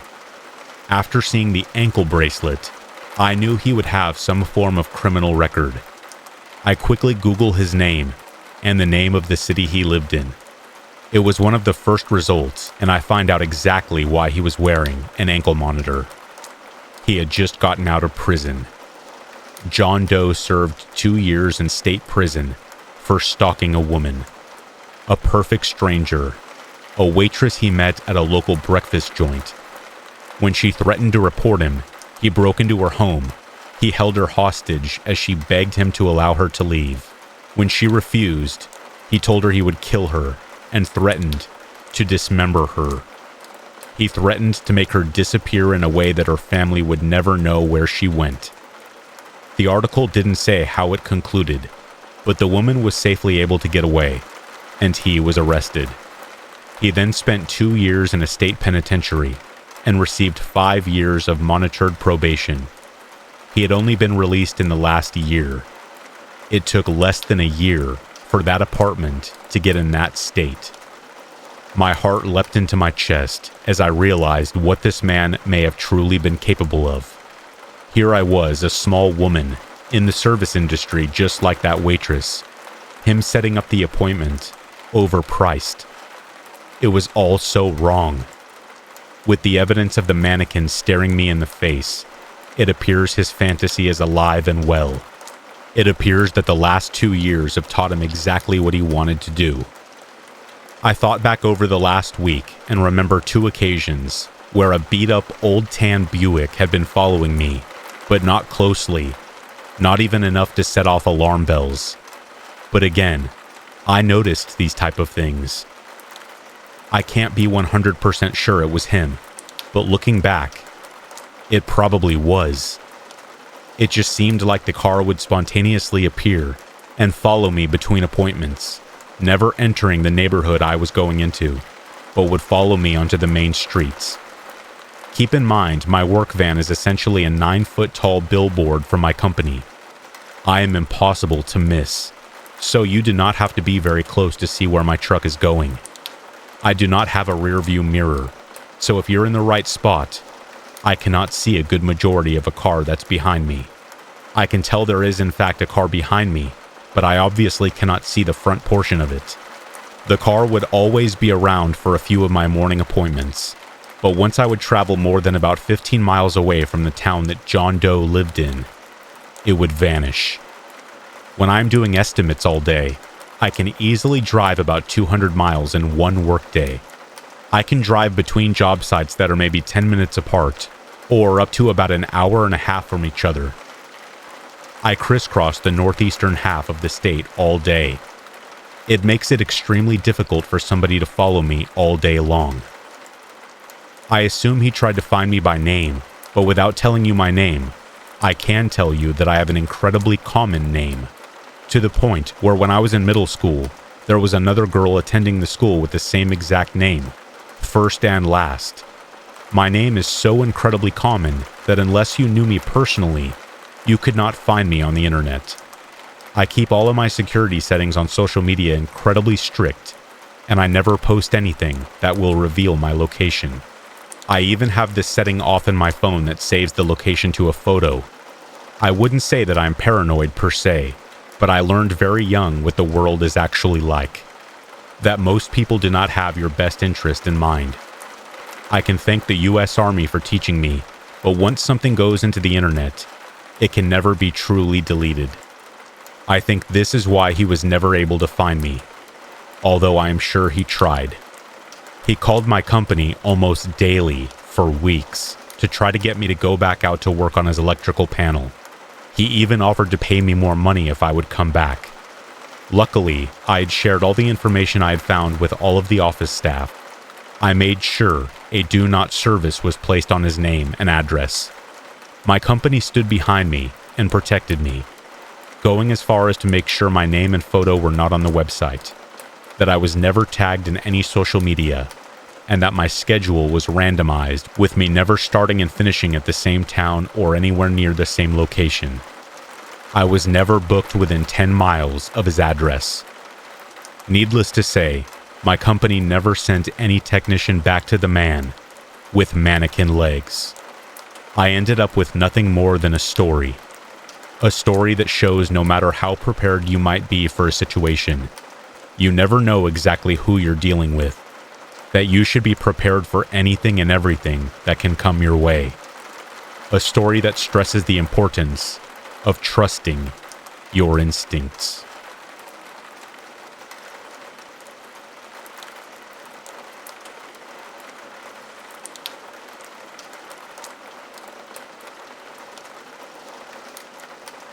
I am 23 and I'm currently living alone. Sleep paralysis and night terrors are so common for me to the point that I can recognize them instantly and break free from them on my own. But a few nights ago, I experienced something very different. A few nights ago, I woke in the middle of the night. I reached for my phone and saw that it was roughly 4 a.m. I am a light sleeper, so waking up randomly like this has always been an annoying, yet common occurrence. I sighed. My alarm would go off in 2 hours. I should try to fall back asleep, I thought. I kept telling myself to stop trying so hard. Let the sleep come to you. I even attempted meditation. But the more I did, the more I began to feel my brain inevitably waking up, uncontrollably racing through all the tasks that I needed to get done the next day. I accepted this fact and decided I should at least rest my eyes. I curled up on my side, on one half of my queen-sized bed, facing the edge of the bed. All of a sudden, clear as day, I felt my mattress sank behind me, like someone sat down on my bed. My eyes shot open. I froze, confused and terrified. I felt that sinking spot in the mattress shifted and heard the sheets shuffled as the person was dragging themselves across my bed behind me. I lied very still and shut my eyes tight, trying to regulate my breathing and heartbeat. I told myself, as long as I can convince them I am really asleep, they would leave me alone. I felt the person moving closer and closer to me until they touched my back. I did everything to hold in a gasp. I didn't dare open my eyes because I feared what I would come face to face with. I could almost picture a haunting face leaning over mine, and I did not want to witness that. As if they've made sure I was really asleep, they retrieved. I let out a sigh of relief disguised as one of those grunts you make when you're sleeping. I could still feel them sitting on my bed behind me. I slowly opened my eyes, but I didn't move another muscle. Trying not to move my head and neck, I looked around the room with my very limited field of vision. It's not real, I thought. I was just dreaming. I was sure because I knew if it was an actual intruder, I wouldn't have reacted the way I did, and I wouldn't have tried to pretend to sleep. I would most likely put up a fight, try to escape or scream for help. But why is that spot on my bed behind me still sunken in? I looked at the room again. From what I could see, my room looked exactly like the way it should. You know how when you recall a dream that you had which took place in your room would always look a bit off in your dreams? Well, I was very sure that I was looking at my room with my own eyes, so it had to be real. It wasn't a dream. Then what was... All of a sudden, I felt a light tug on my duvet. I flinched, gasped, and closed my eyes. But it was too late. The person began pulling my duvet violently once they realized I was awake. I screamed and kicked and cried as I mustered up all the strength within myself to keep the duvet over myself. The entire time, I didn't dare turning around to see who it was or what it was. I just pulled, kicked and wailed in the same curled up position, keeping my eyes shut, snot and tears covering my face. For some reason, I believed if I let the thing pull my duvet away and expose myself, I'd be a goner. Then, as suddenly as it all occurred, it all stopped. I opened my eyes again and saw that the sky was brightening up. I sat up and looked at my bed and around my room. I was fully covered by my duvet. There was no sign of a tug-of-war ever taking place. There was no snot or tears on my face. I was sweating, and my heart was beating out of my chest. What was that? I was beyond baffled. Usually when I see my room in my dream, I'll remember how off it looked once I have woken up. But this time, nothing about the room I just saw seconds ago looked off to me. I was sure I was looking at my room with my own eyes, and the mattress sinking. It all felt so real. Perhaps my eyes were really open and looking at my room in reality, but my exhausted brain somehow slipped into that realm between dreamland and consciousness and created this juxtaposition of reality and imagination. But I am open to any other explanations.